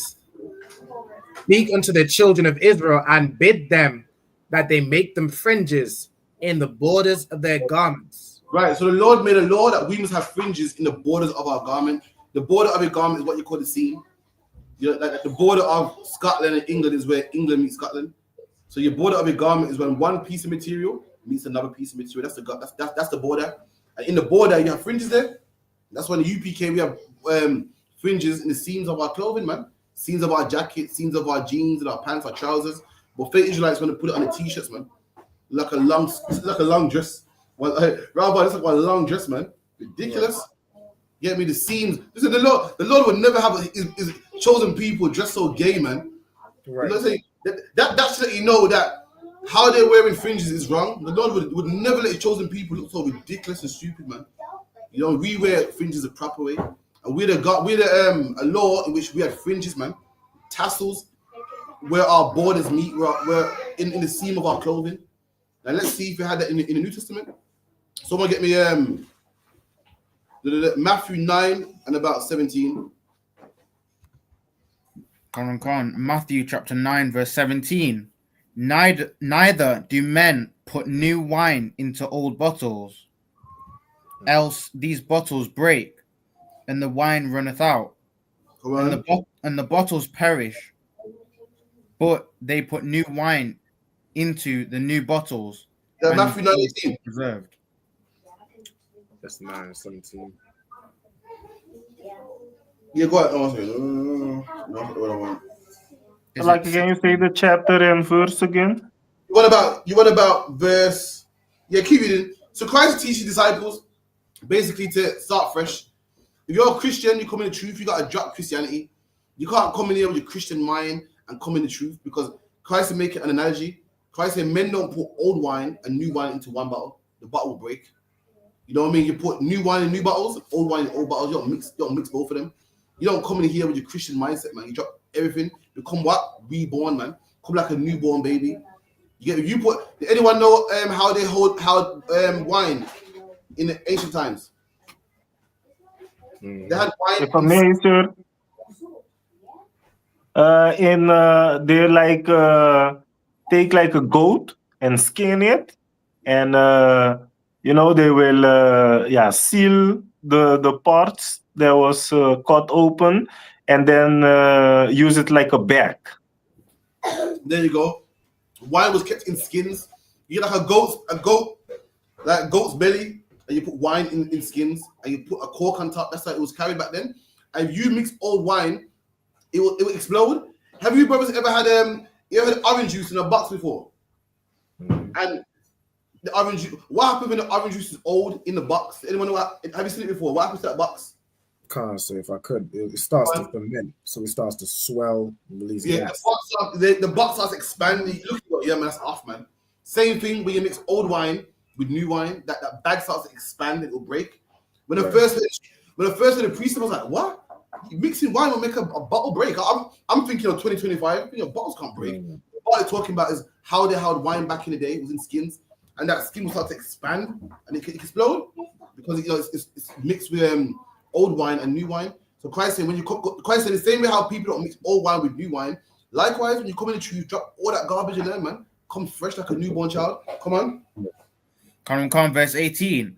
While he spake these things unto them, behold, there came a certain ruler and worshipped him, saying, My daughter is even now dead, but come and lay thy hands upon her, and she shall live.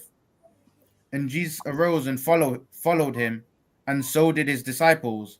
And behold, a woman which was diseased with an issue of blood 12 years came behind him and touched the hem of his garment. A woman came behind Christ and touched the hem of his garment, man. Rabban, get me that word in the Bible dictionary, hem. Like where we reading? If I may, real quick, where we reading? Matthew 9 and 18. Matthew 9:18. So we read in the Old Testament that Hebrew Israelites had fringes on their garments. Let's see if Christ had fringes on his garments. Let's see, man. So a woman walked past and touched the hem of Christ's garment. Let's find out what that word is, that word hem, in the Bible dictionary. Or no, the blue letter, I believe it is. So we're in the Matthew 19 and verse 20. Touch the hem. 8-9. Kraspedon, which means it's translated in the following order: border or hem. Come on. It says the extremity or prominent part. It's like well, give me the read all three of them. The code, all code one. Come on. The extremity or prominent part of a thing, edge, skirt, or margin. 1. The fringe of a garment. The fringe, man. The woman touched Christ's garment. The woman touched Christ's fringes. Jesus Christ had them same fringes that the Bible spoke about in the book of Numbers, man. Don't tell me Christ did away with the law. Christ kept the law. The Bible said every Israelite should wear fringes on their garment, and our King Yahushua wore them fringes, man. Don't tell me about Christ did away with it. Don't tell me that one's a Jew inwardly, so therefore it don't matter what you have on your external. But Jesus Christ didn't teach that, man. Christ had them same fringes. Christ had the same dress code that the Lord laid down in the Old Testament, man. The New Testament backs up the Old Testament. Why is Christ dressed like the people in the Old Testament, man? You know why? Because Christ did not do away with the law, man. Why is Paul saying homosexuality is wrong? Why? Because the New Testament don't fight against the Old Testament, man. Why is Paul keeping a vow that's in the Old Testament? I'm gonna tell you why. Because the Old Testament does not do away with the New. And the that's New right. It is one book, man. Read that again. Come on. It says the extremity or prominent part of a thing. It's like the fringe of a garment. Keep going. In the New Testament, a little appendage hanging down from the edge of the mantle or cloak. So what is something hanging from your garments? A fringe? Something that hangs is a fringe? Even in the New Testament, it says what? Something hanging from someone's cloak. Fringes hang. Fringes are loose. Meaning what? Where did fringes come from? What? So Christ was wearing a garment with fringes just because. Christ had fringes on his garment just because. I'm gonna tell you why Christ had fringes on, because the law said he must have fringes on, man. We have a tradition, a dress code, a culture, and Jesus Christ kept that culture. Paul kept a vow. Why did Paul keep a vow? Why did Paul say, you know what, I'm gonna keep a vow, man? Paul kept that vow because he knew that by keeping that vow, brothers that kept the law also, that was also a part of his culture, that lived the way of the Bible, will look at him and say, yeah, that's a man of God right there, man. Why? Because of this. These men follow this, man. In this book is our culture, man. The Bible does not, the New Testament does not do away with the Old Testament. In fact, someone give me Hebrews 8 and 8, man. I'm going to show you what the New Testament is. Everyone talking about New Testament, this, New Testament, that. Let's find out what the New Testament even is, man. The New Testament ain't Matthew, Mark, Luke, and John. The New Testament ain't I can import now. I'm going to get to you the definition. I'm going to get to the bottom of it. I'm going to get to the bottom of it, what the New Testament is, man. Let's read it. Let's see what the Bible says the New Testament is. Christians say the New Testament is what? Port now. Christians say what? The New Testament is white man can come in now. So the Old Testament was only black man, but the New Testament is white man now. So the Old Testament was no chichi man, but now the new one chichi man now. Let's find out what the Old Testament is, man. Come on, I can read that. Hebrews 8 and 8 in the New Testament. Let's find out what God said. Book of Hebrews, chapter 8, verse 8. For finding fault with them, he saith, behold, the days come, saith the Lord, when I will make a new covenant with the house of Israel. Bible said, I will make a new covenant. We're about to read a new covenant. And Radar, who's the new covenant for? With the house of Israel and with the house of Judah.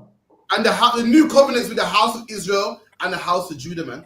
You ain't found them two houses, which is also known as blacks, Hispanics, Native Indians. First and foremost, this covenant ain't for you.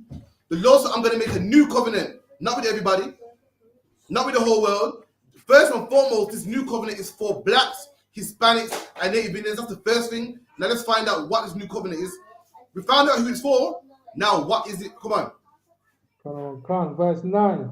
Not according to the covenant that I made with their fathers in the day when I took them by the hand and led them out of the land of Egypt, because they continued. And this covenant is not the same covenant that he had with our fathers. Letting you know what? This covenant was made with our fathers, not the whole world. He's saying this covenant is different. It's not the same covenant that I had with their fathers in the wilderness.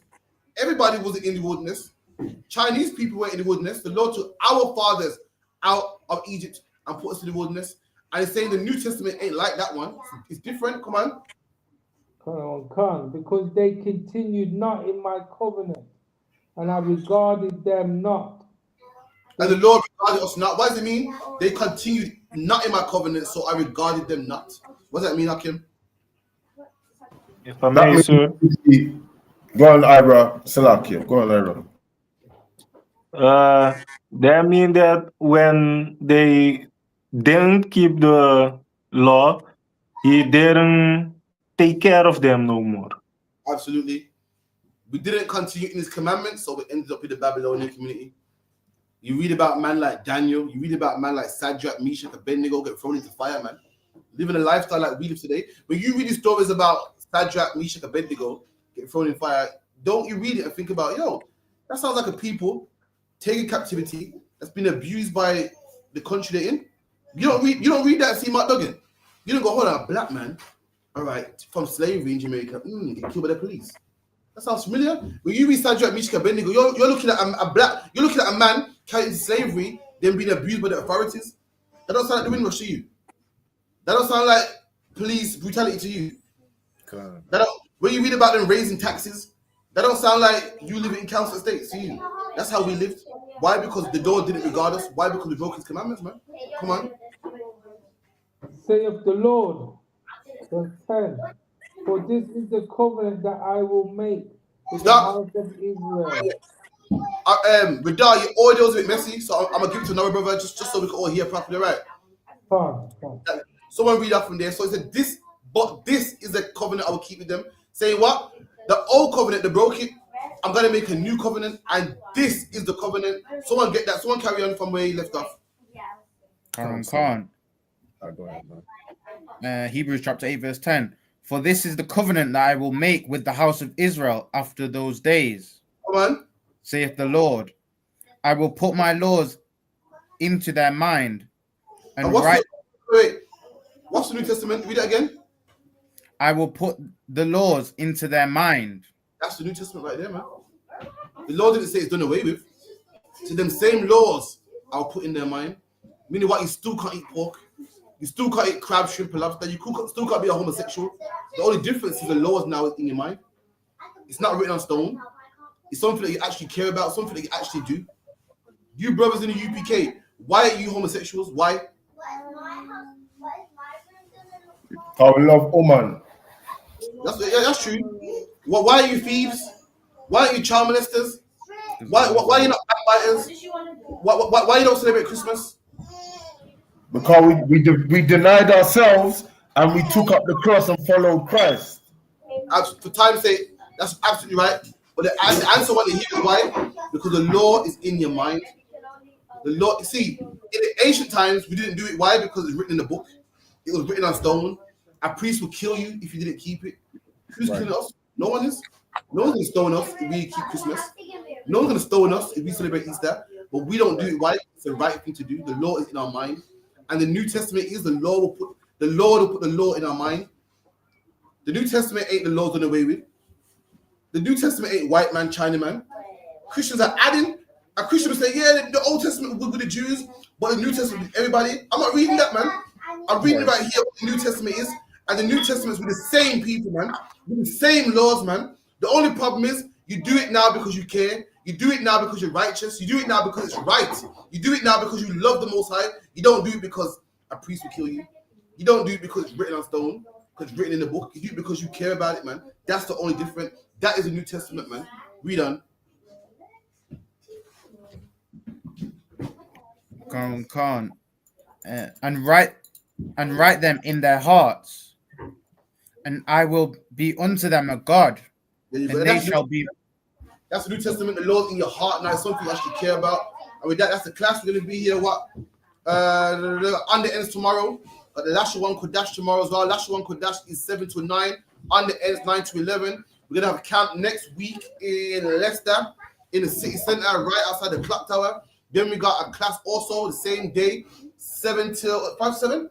5 to 7 at Maidstone Road, the Caribbean Center, LE20UA. With that, I'll call it, please, Baba Kashar. Clap it up.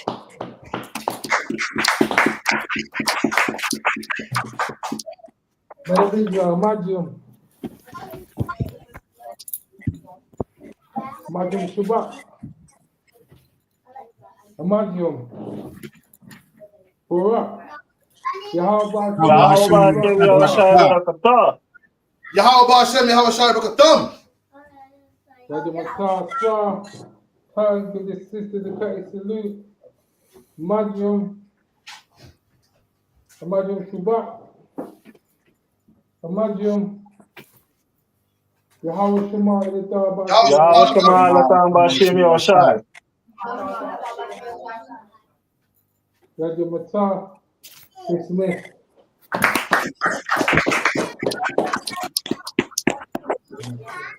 Lord, Christ.